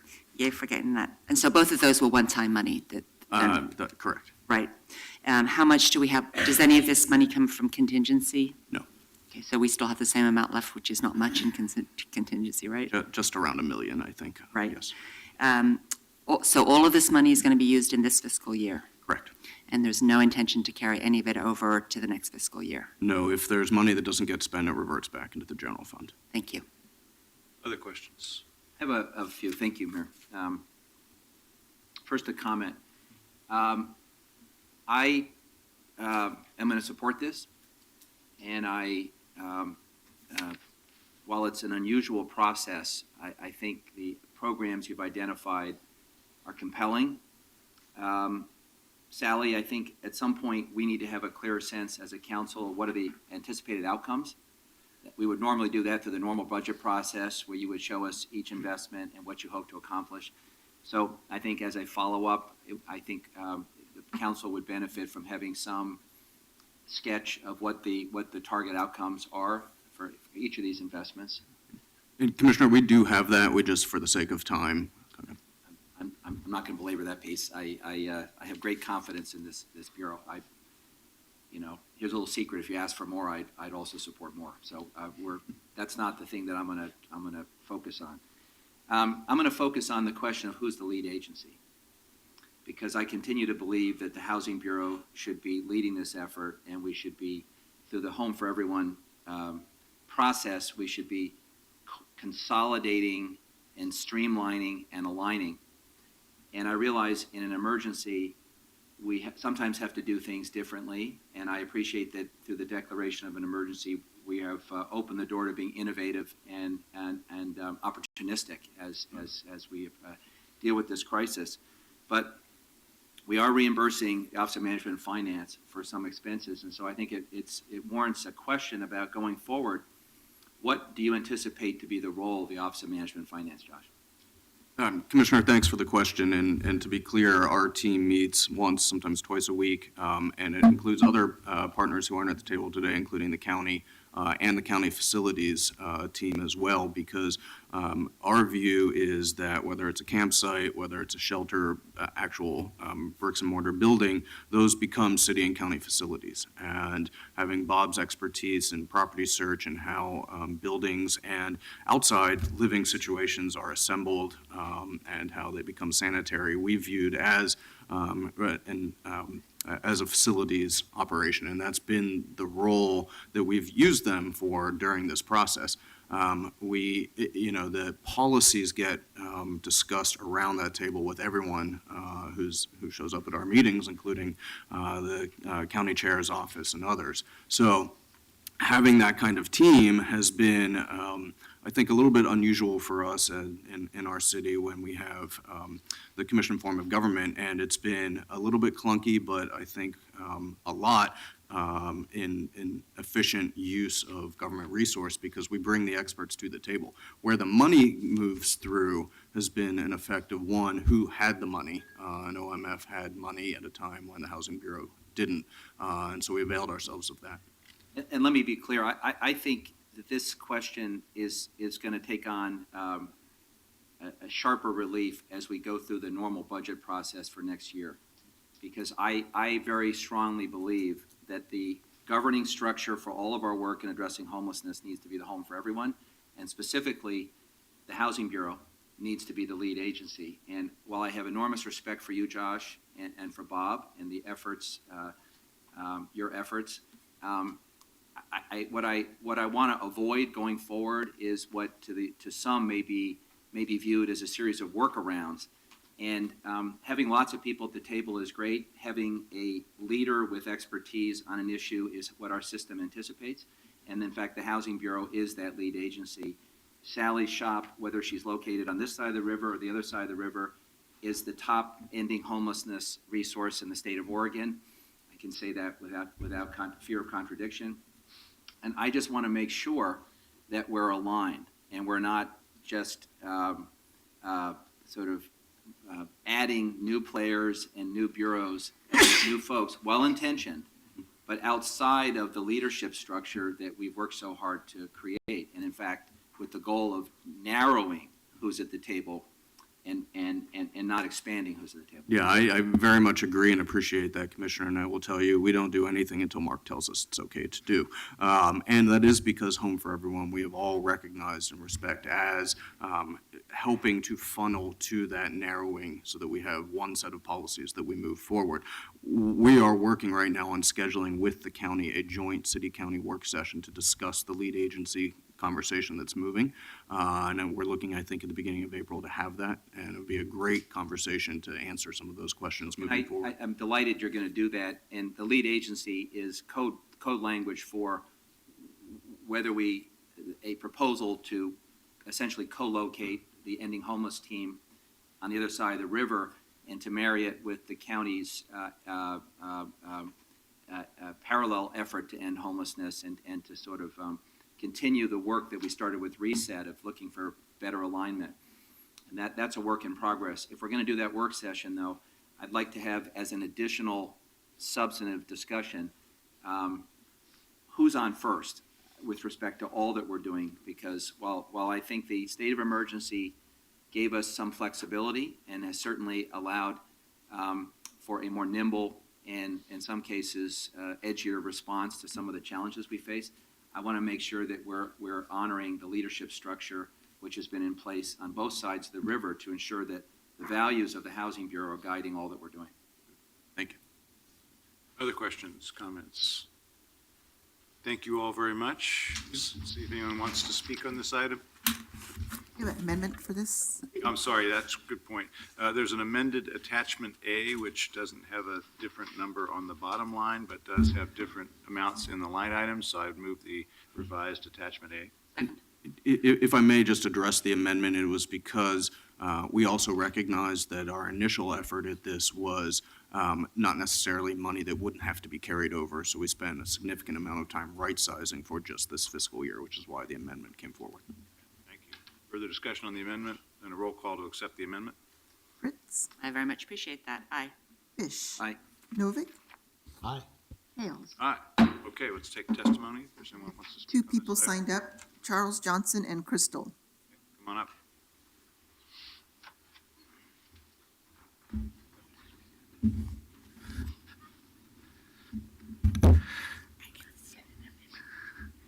Mr. Walsh will be our lead off. Back clean up. All right, go ahead.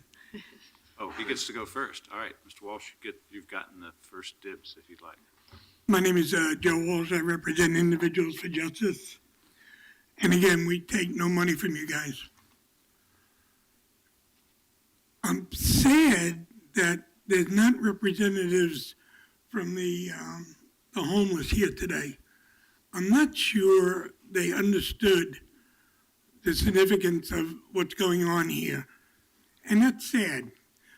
So part of it, I think, falls on you because they didn't know. or they didn't understand.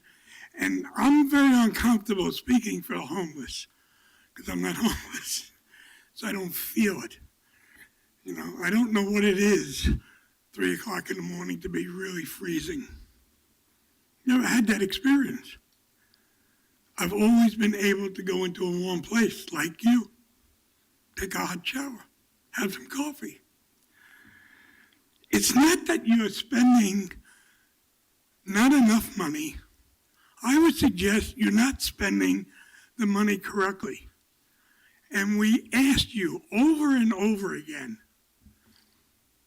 that you have homeless representatives on your committees because they're the ones that know. I can speak theoretically, but you need someone to tell you, Mayor, what it's like constantly. So you pay attention. You have lots of other things to go to that are more pleasant than this. This is a tough question. And I would suggest to you that you might want to consider taking the whole homeless question and separate it from housing, separate it from the shelters, separate it from housing, because it's failed. You've been doing it for years that way, and it's failed. So try something new. Take the homeless, whatever the numbers are. I can't believe the numbers people throw around. 1,800, 4,000, 14,000 on couches and in garages. What is that? We never heard that figure before. I never heard it before. I heard a couple of thousand are sleeping on couches, and I've used that one. But I've never used 14,000. So we failed. So do something new, for God's sakes. Get away from housing. Housing has screwed it up. Do something else, something creative. Get the people off the streets, period. Look at Salt Lake City, for God's sakes. This is not rocket science. They've done it. Please look at what they did. And they're conservatives. They're not progressives. Thank you. Charles, go ahead. Good morning, thank you. Welcome back, Commissioner. And Commissioner Novik's, I'm Charles Johnson, for the record. Commissioner Novik's arrival is indeed appropriate since I often specifically mention the attorneys that have been elected to this body. And we have still some cracks that I believe that need to be patched in the very hard and productive work that Josh Alpert and his team are doing. If we really believed we had a homeless state of emergency, we would be, if not compelling, effectively partnering with Judge Nan Waller and the Oregon Department of Justice, and there would be a list telling us exactly how many people are evicted every day and making sure those people get connections with essential services. Some people can handle that all on their own. Other people are going to drift around for a few weeks, and then they're going to end up taking the last little shopping cart of belongings they have left to the day storage unit. So, you know, probably we needed to add a little bit. There's a nice Exhibit A about the money. There was no money on that exhibit to clone Josh Alpert. We need 2 of them. You know, in addition to the actual service work, it is legitimate to budget for agitation and coordination until we can build a more responsive thing. One thing I hope there will be time to look at is, what does the city of New York do? It has a Department of Homeless Services. And we should look at, if we're really progressive, are we per capita matching and aware of what the need is going to be? And since we're all going to go down to this party at Pioneer Square, I'll stop there. Okay, thank you. Please. Yes, Mayor Hills, Commissioner Fritz, Commissioner Novik, and Commissioner Fish is back. I was just going to say how funny it was that the people who were in charge of housing on this council weren't present.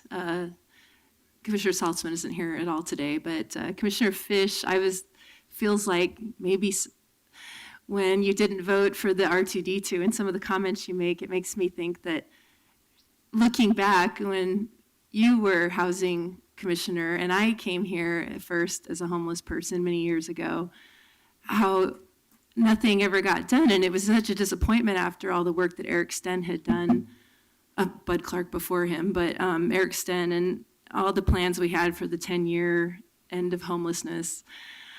And it seems like it's just actually gotten worse, so at least you have that. You couldn't do much under your control. I don't know what Saltzman is doing at all. And as far as this, my name is Crystal Elinsky for the record. I will say that I think this has been a failure and more detrimental to anything, calling it a state of an emergency. But I'm going to represent 10,000 right now, since I've been wanting to speak about this since you declared it a state of emergency, and I've since heard so much more feedback from everyone I know. Everyone I know who is a renter has since suffered even more, exponentially. It's been detrimental to have a declaration and not a plan. I think part of this budget, I'd like to say we need to include grants. I know you give loans to businesses and then waive them if you want, say to the nines. When I was homeless more recently, somebody introduced me to the dumpster outside the nines, and we were wearing the $9 million slippers that people just throw away when they leave this fancy hotel that gutted out Meyer and Frank. They got a waiver on their loan.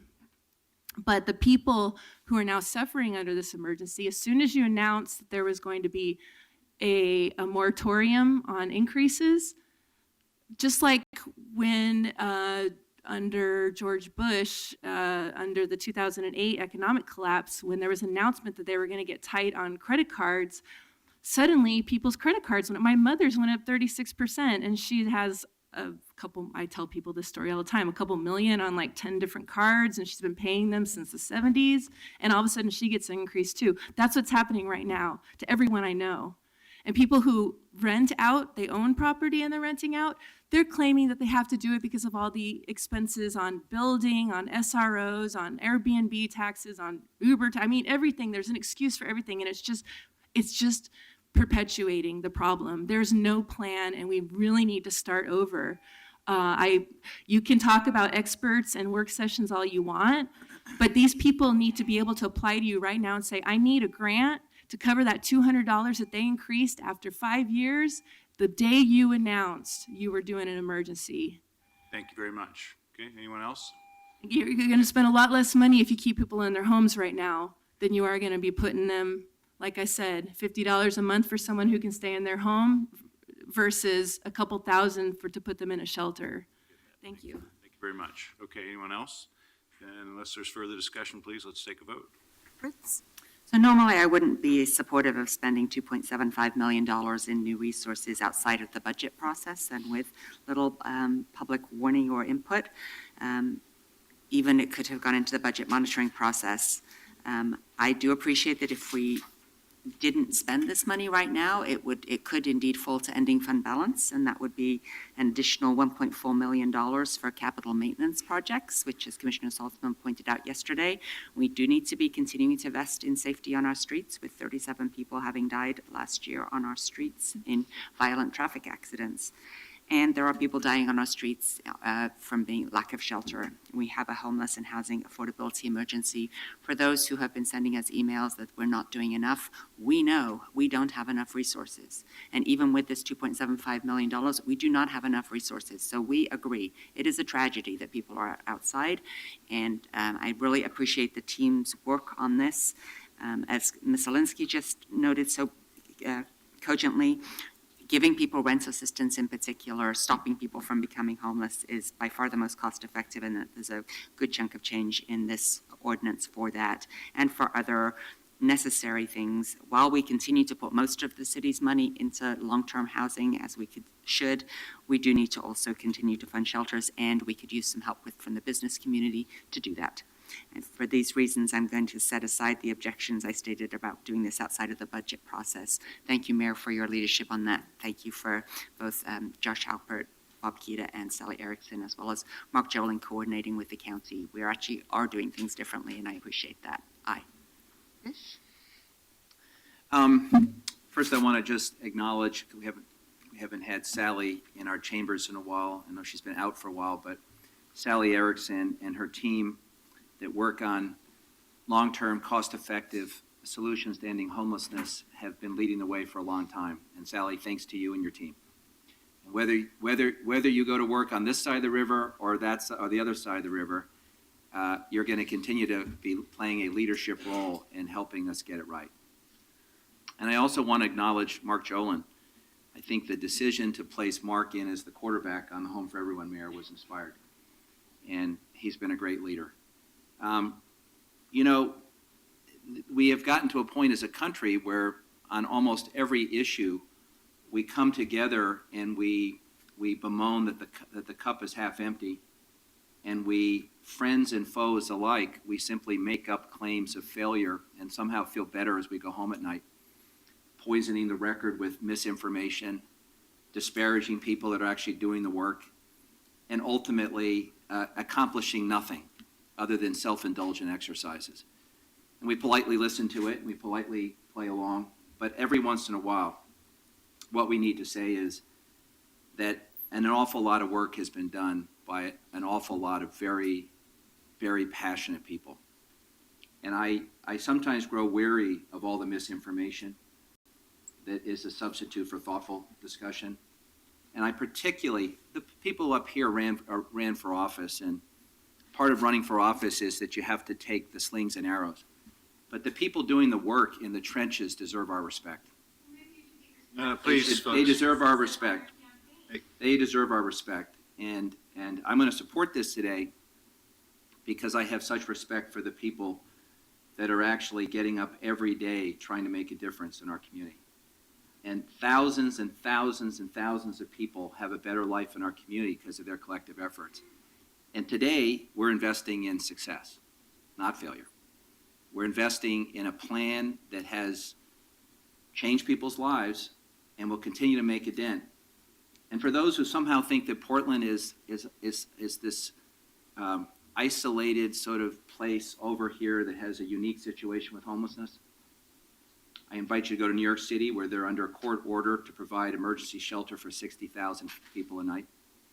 I invite you to go to Los Angeles, where a federal judge recently declared there were 50,000 unsheltered people and growing. I invite you to watch the debates for the President of the United States, and two things you'll notice. One is that housing does not come up as an issue, and two is there's an entire party that apparently, as his platform, believes we should eliminate federal funding for housing. So we have a tough hand. And every once in a while, we step up and we say, let's do a little more. And this is a little more. It's not enough. I wish we had more money. But I am deeply, deeply proud of the people that are doing the work out there. Deeply proud. And I regret that at moments when we should be acknowledging good work, we often spend too much time with nonsense that has absolutely nothing to do with the subject before us. So, Mayor, I thank you for your leadership. To the team that came before us, I thank you. And this council is committed to providing the resources to move the ball. And for that, I'm proud. Aye. Very much appreciate what Commissioner Fish just said. Also appreciate what Commissioner Fritz said about her usual reluctance to engage in budget decisions outside the budget process, which I share. But I also share her reasons for going along with making a budget decision outside the normal budget process in this case. Just wanted to briefly touch on one element of this proposal, which is funding for day storage facilities. I think that's important, not just for people who are homeless, but for the larger community, because I think when we get calls from people who are upset about seeing the homeless people on the streets and sidewalks, I think to a great extent what they're upset about is seeing a bunch of stuff lying around. And if there's places for people to put their stuff, then that's good for the people whose stuff it is, but also for the people who would no longer see so much stuff lying around. Aye. Well, I want to start by saying that if it were technically, scientifically, and financially possible to clone Josh Alpert, that would have been the first line item in this proposal. But unfortunately, science doesn't allow us to do that just yet. But I want to thank Josh and Bob and Mark and Sally and the others that were here today and the others doing this work, because you are really making a difference. You're all working really hard, and I do appreciate it. When we took action to declare a state of emergency, some people said, well, what does that mean? What is it? Does it mean anything? Is it just words? It's three things, 2 words each. Number one, it's rapid action. It's doing things quickly. We've opened 400 shelter beds in this community since we declared a state of emergency. Some of them are temporary, so we're going to have to replicate that feat a few more times here very shortly. But rapid action is job one. Second is deliberate experimentation.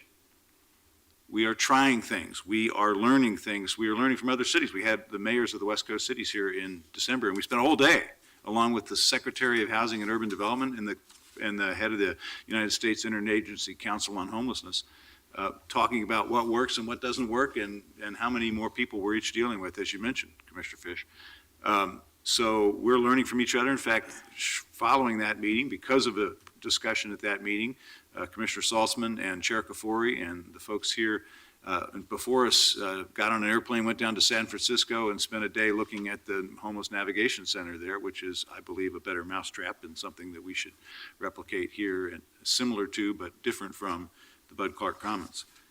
So the second item is deliberate experimentation. Some of the things that we're trying are going to work, and some of them aren't.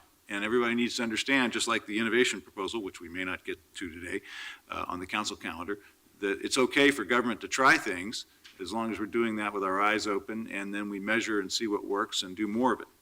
And the third one is real money. So rapid action, deliberate experimentation, and real money. Those are the ingredients of a state of emergency that makes a difference. And taking TIF to 45%, having the Housing Bureau, thank you, Director Krieger, get that money out on the street in large doses quickly is the right response from our Bureau, and I appreciate the good work there. And this is one more sign that that commitment is real.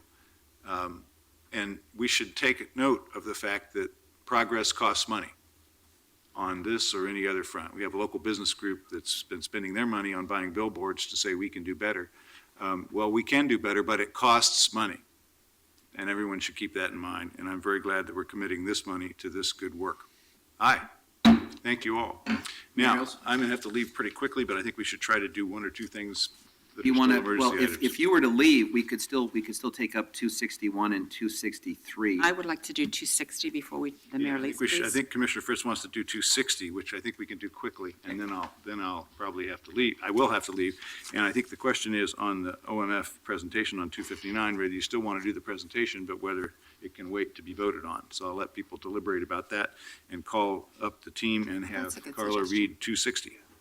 Amend fee schedule Let's do for that. marijuana policy program to cover cost of administration. Good morning. Good morning. Thank you. Fritz. Thank you, Mayor. When the council adopted the new code for the marijuana policy program, we adopted a fee schedule.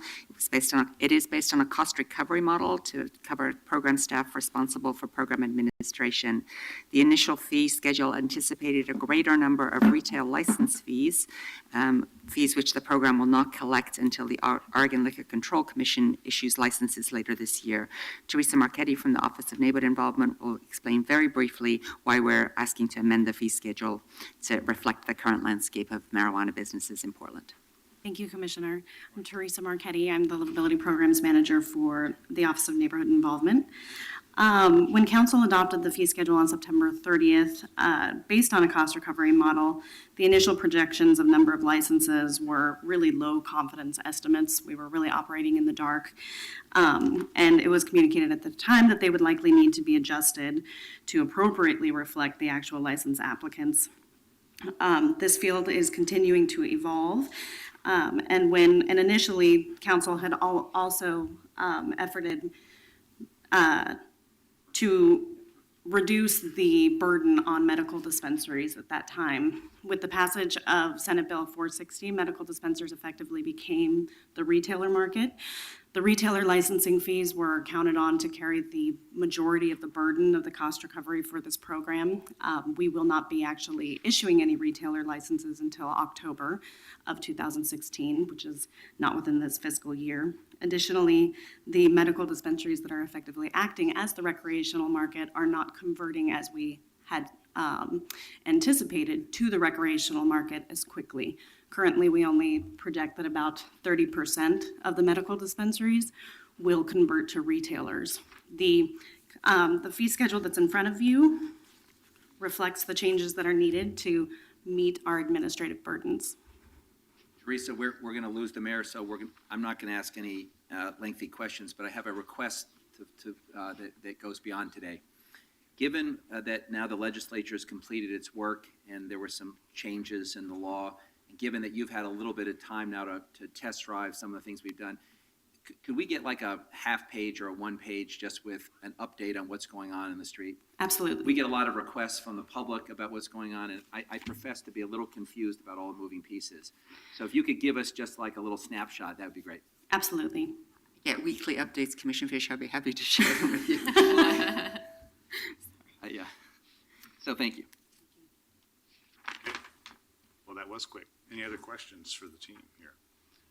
Thank you very much. Does anyone want to speak on this item? If not, then let's take a vote, please. Fritz. Thank you for your ongoing good work. Aye. Fish. Aye. Novick. Aye. Hales. Aye.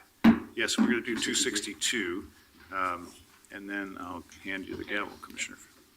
262, authorize the Director of Transportation or designee to enter into and sign non-disclosure agreements between the city and prospective vendors in order for city employees to review proprietary information. Commissioner Novick. Mr. Chiswick. Hi, Kyle Chiswick, Bureau of Transportation. The genesis and driver for this is our Smart Cities Challenge grant that we submitted on February 4th. We were awarded as part of the top 7 finalists the opportunity to revise our grant application, put real numbers, and work with private industry to integrate them into our proposal. This will allow our director to sign non-disclosure agreements with them.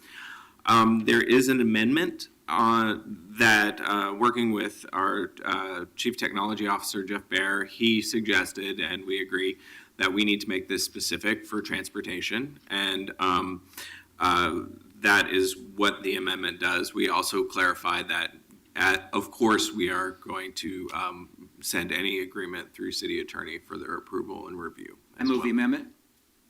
Second. Okay, the amendment based on the memo dated March 15th from Mr. Chiswick is moved and seconded. Discussion. Roll call on adopting the amendment. Fritz. Aye. Fish. Aye. Novick. Aye. Hales. Thank you, Kyle. Anyone want to speak on this item? Okay, then let's take a vote, please. Fritz. Aye. Fish. Aye. Novick. Aye. Thanks, Hales. Beth. Aye. Thank you very much. All right, sir. Okay. Onward. Thank you, Mayor. Carla, would you please read Council Item 259?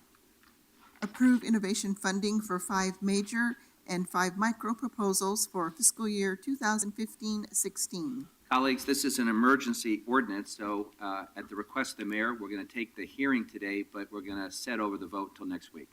Welcome. Thank you for your innovative approach to that problem solving this morning. I'm Jane Brayton. I'm the Business Operations Manager in the Office of Management and Finance. And we are here today to ask your approval of an ordinance authorizing funding for 5 Innovation Fund major proposals and 5 micro proposals, totaling just over $470,000. Now in its 3rd year, our 2nd year in OMF, our City Innovation Fund continues to support innovative ideas with an emphasis on equity and opportunity and promoting a culture of innovation within the city. I know that your time ran a little long today, so we'll be a little brief because really the focus is we want to bring up our proposals at the end. We've received many comments from people that they enjoy that, and they may never have an opportunity to address council if it weren't for this. So I'm gonna waive some of our introductory remarks. We certainly want to thank the mayor and council for continuing to support this. We want to thank our review panel, who they give their time and expertise, and they ask a lot of tough questions when they go through this process. Community members Warren Chan and Stephanie Caballero were part of the review panel that's making the recommendation today, as well as city personnel Sam Hutchinson and Robert Walker. Our proposers work hard, and we have 4 of them here today to greet you. And they got the endorsement of the review panel because they found that their proposal promotes equity and opportunity, improves customer service, saves time or money for the city, partners, or community members, improves city services, and make things better. So we got 28 proposals from this round, and we narrowed it down to the 10 that we have today. I'm going to introduce Janet Storm from Business Operations. She served as the primary contact for our proposers and our review panel. She'll be introducing a couple of our proposers, and I'll be around for questions. Good morning. My name is Janet Storm. I'm a management analyst with OMF Business Operations. I coordinate the proposal process. On January 7th, OMF Business Operations put out a call for major and micro grant ideas citywide. Interested employees submitted their proposals, and their proposals were then sent to bureau directors so that the bureau directors could look at the proposals from their own bureaus as well as identify cross-bureau partnership opportunities. We then forwarded the 28 proposals submitted by 8 bureaus to the Innovation Review Panel. The panel was asked to evaluate the proposals based on the following filters. Does it show strategic creativity? Do you think that the proposal is innovative? Is Innovation Fund the most logical funding source for this particular proposal? Do you believe that the proposed project could be achieved within the estimated budget provided? And does the proposed project advance equity? Does it save time or money? Does it provide opportunity? And is there a potential for greater benefits with broader applications? On February 23rd, the review panel met and through a facilitated discussion with proposers agreed upon the funding recommendations for the 10 project proposals you see before you today. We've invited 4 proposers to come up and share with you for a minute or two about their proposals. So first, I'd like to introduce Rhonda Fast from Bureau of Environmental Services, and Rhonda's proposal is the Crystal Springs Walking Tour.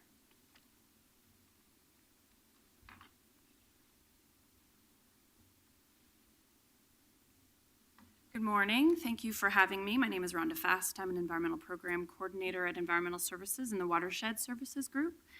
I'm here to tell you very briefly about our micro grant proposal to develop a series of audio episodes, otherwise known as a podcast, to complement an existing walking tour along Crystal Springs Creek. And we're proposing this because the work at BES is rooted in science and engineering, and it can sometimes be difficult to communicate the benefits of our work. And we feel that adding podcasting potentially to our toolkit would benefit our customers, ratepayers, and our overall general audience of Portland.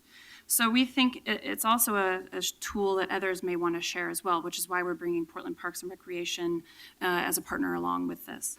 To communicate about our projects and programs, BES and others would develop fact sheets, static web pages. We also lead lots of tours and give lots of presentations. And these tools are all very, very useful, but we'd like to better utilize the technology that our audiences are using and also create more digestible and entertaining content to tell our story. We've researched a few examples that you'll see in the proposal handout across the country, one in Lexington, Kentucky, which is based on one in New York City. There's a couple of great examples out there of other cities doing the same kind of thing. The episodes are about 3 minutes long. They vary, and they explore topics such as ecology, geology, gray and green, stormwater infrastructure, habitat, and history, kind of all in one kind of compelling format. And there's no shortage of good topics to build a podcast on and telling the story of our investments in Crystal Springs Creek. Along the route, possible topics may include salmon recovery, climate change, nature play, native fish and wildlife, citizen science and stewardship. The list goes on, and we'd like to bring our Native American community members in on the partnership as well. And building on this existing walking tour is a cost-effective option since the content is already there, the story is already there, and the expertise housed within the Crystal Springs Partnership is ready to go. So we plan on working with a consultant, PPNR and Bureau of Technology Services and the partnership to bring all of this expertise together to tell a compelling story from multiple perspectives, not just our government perspective. And we feel that the project is unique in telling the Crystal Springs story, but the idea is to pave the way for others, for other bureaus and programs to more easily tell their stories, reaching new audiences and using the technology that our audience is using. Thank you. By the way, your team is also produced a map, a fold-out map of potential walking tours around there, and I got to see it recently, and we're going to reorder some, and I'm going to hand them to my colleagues because I would like someday to have them be at every hotel room and at every place where visitors come, because it's now become a destination to go watch the salmon spawn, the children play, and people cast into that lake. So good work. Thank you. Hopefully I don't mispronounce her name. Next is Virginia Krakowiak from Bureau of Emergency Communications, and Virginia's proposal is on-call community animal rescue. Okay. Ladies and gentlemen of the council, my name is Virginia Krakowiak. I'm a senior dispatcher for the Bureau of Emergency Communications. Over the past several years, there's been a lack of funding in regards to after-hours animal control services within Multnomah County. Between the hours of 1700 and 0800, if a citizen comes in contact with an injured or lost animal, 911 dispatchers must inform them that there are no services available to them. The animal usually suffers or is set loose in these incidents unless the citizen is willing to pay out of pocket for a third-party contractor. On some occasions, we will send out a police officer if the animal is creating a road hazard, but even in these occasions, police officers do not have the equipment or the time to properly care for the animal in need. Just in the last 2 weeks, we've had at least 12 911 or non-emergent line calls where dispatch explained to a member of our community that we would not be providing a service to them or the impaired animal. This is not only a failure of customer service, but it also wastes our 911 dispatchers' time and the city money when we should have our phone lines clear for police, fire, and medical emergencies. OKRA is an organization comprised of volunteers that will respond to, trap, and provide sufficient care and handling of these animals until transported to the appropriate care facility. OKRA is supported by and will be available 24/7 to Portland and Gresham Police, Multnomah County Sheriff's Office, as well as many other city organizations and all of our citizens. OKRA's main goal is to lessen the suffering of animals, decrease the amount of calls coming into the 911 center that could be going directly to an alternate resource, lessen the burden of non-crime-related animal calls on our law enforcement agencies, and improve customer service to our citizens in a time of need. The intent is also for OKRA to be utilized by Portland Bureau of Emergency Management and Portland Net teams during catastrophic events to help provide suitable shelter and care for displaced pets. Essentially, OKRA's mission is to save time and money for the city of Portland and our emergency responders, inspire community building and outreach, and help our less fortunate animal residents. I have no doubt that this program will be a great help to our citizens and our employees, and the $20,000 grant award from Portland Innovation Fund would be tremendously helpful in providing the proper equipment to our volunteers, as well as cover insurance policies and outreach materials. I've included some examples in your packets of dispatch call referrals, as well as incidents that we did create for a street response, which were inconclusive or were an unnecessary hindrance on our police officers. And I appreciate your time and consideration. Thank So tell me exactly how this is going to work. The calls will still come to 911 or to non-emergency? They will still come in the beginning. The idea is to spread the word about OKRA through outreach so that people will know they don't need to call dispatch, they don't need to call non-emergency. Eventually, they would call a phone number for OKRA directly.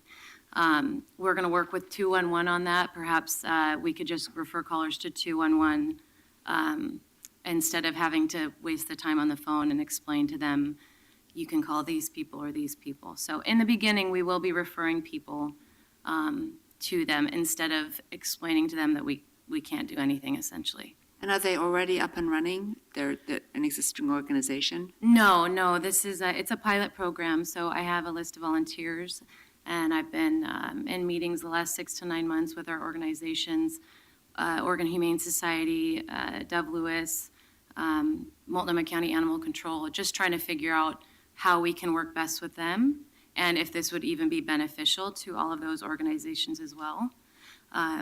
So we're still in the beginning, so we would need the money to have the insurance to cover our volunteers and give them the equipment in order to even start responding to calls. So you're actually helping to create the organization, not just referring people to it? Yes, ma'am. Got it, thank you. First, a question. Who did you bring with you today? Let's This acknowledge is my that. director of BOAG, Lisa Turley. Yes. Lisa? And while Lisa's coming up to say something, I just want to acknowledge the great work at 911. This morning on the way to work, I observed a disabled truck at the western exit of the Hawthorne Bridge. And my first instinct was just to remind this guy he couldn't park his truck there. And then he told me that it was a disabled truck. Called 911. Within a second of putting the call through, someone answered and dispatched a tow truck. So, nice work. Excellent. Glad to hear that. I'm Lisa Turley, the Director of the Bureau of Emergency Communications. And all I have to say about this is what you are seeing and what you'll see in your packets is all Virginia's work. This is her brainchild. She has made every contact, every piece of work in this is hers, and it really, it's an example of the innovation that we have at BOAC. They see a need, and they respond, and this is what they do all day, every day. So this is awesome. So we appreciate your support in this project. Director Turley, thanks for being here to testify. You bet. Thank you both. Thank you. Virginia, I just have to say, I'm always very proud to be your commissioner, but I'm particularly proud right now. Thank you. And I mean, I'm sure that actually, to Commissioner Fritz's question, I'm sure that now not only is it frustrating, but it takes time to explain to people there's really not anything I can do for you right now. I mean, it would take less time to say, here's a number to call than to go through that discussion.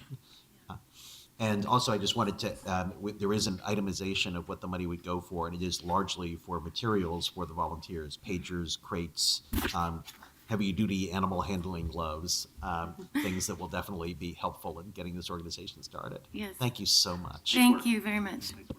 Thank you. Now I'd like to ask Eileen Argentina of Parks to come up, and Eileen's proposal is piloting youth music education. Welcome.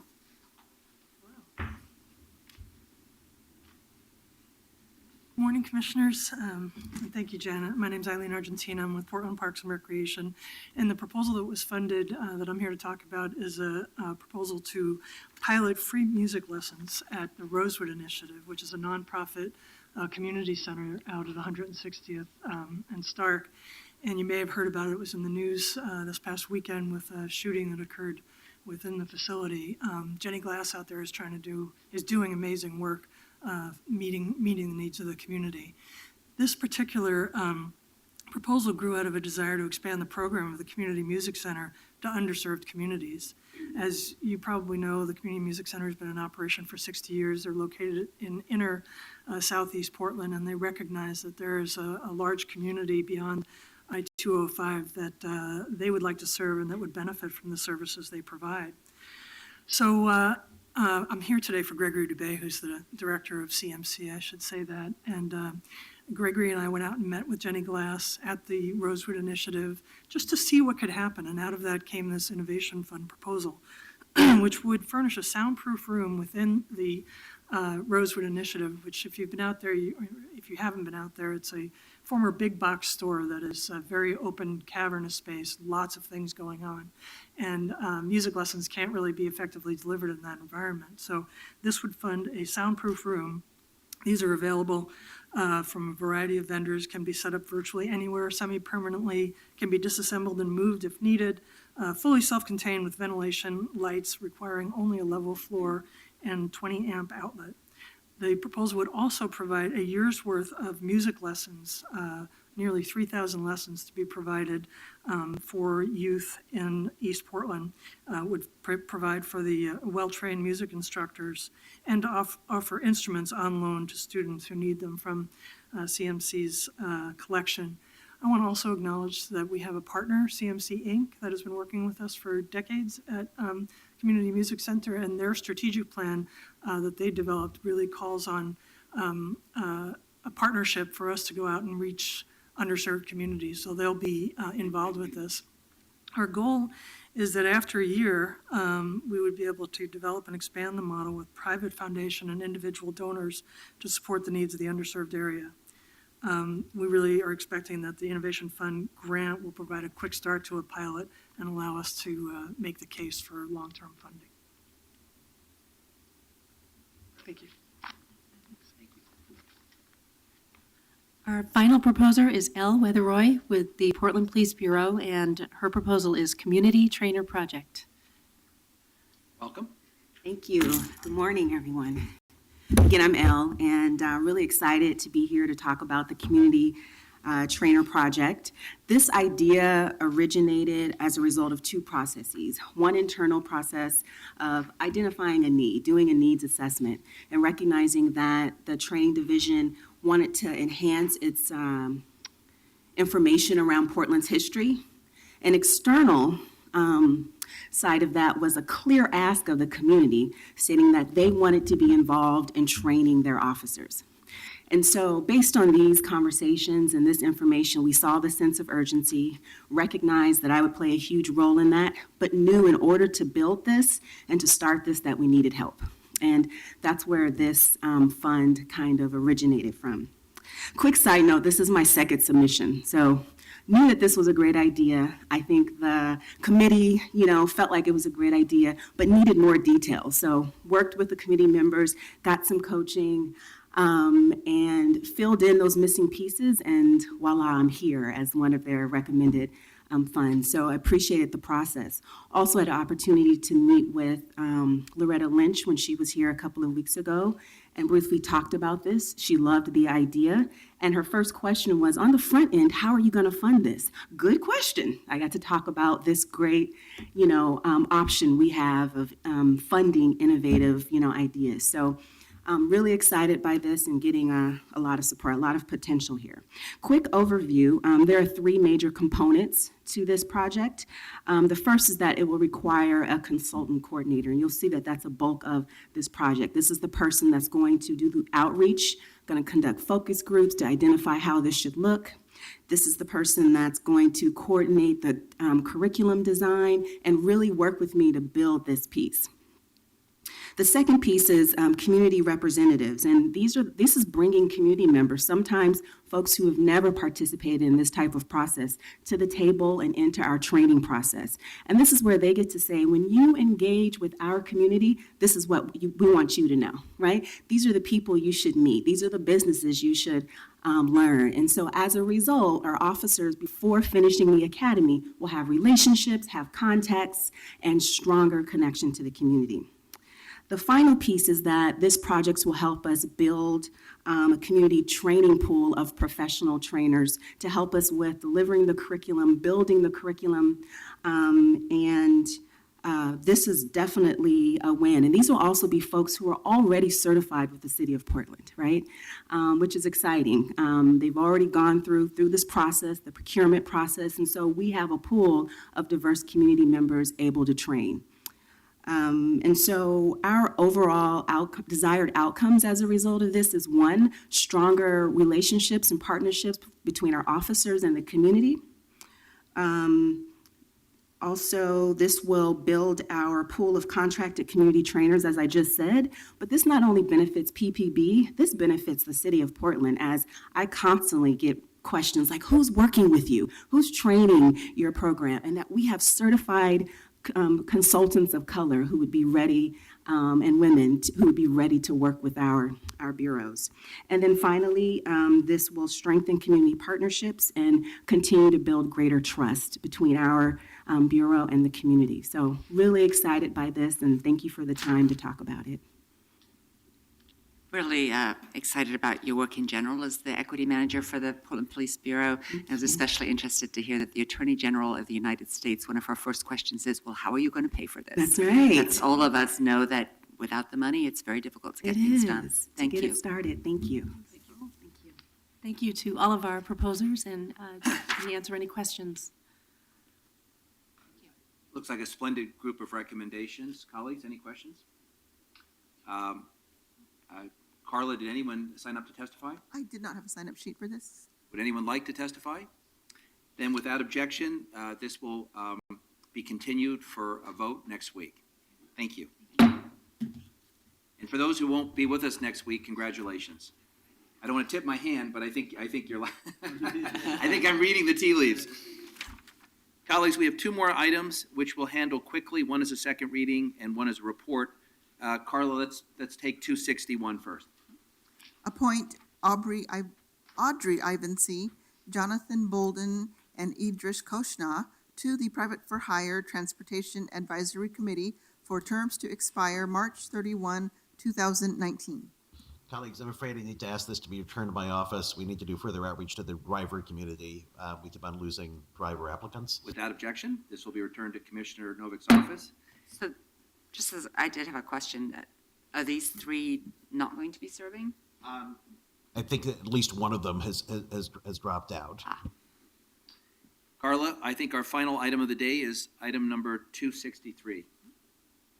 Amend the Special Traffic Control District Code to create a uniform temporary street closure approval process.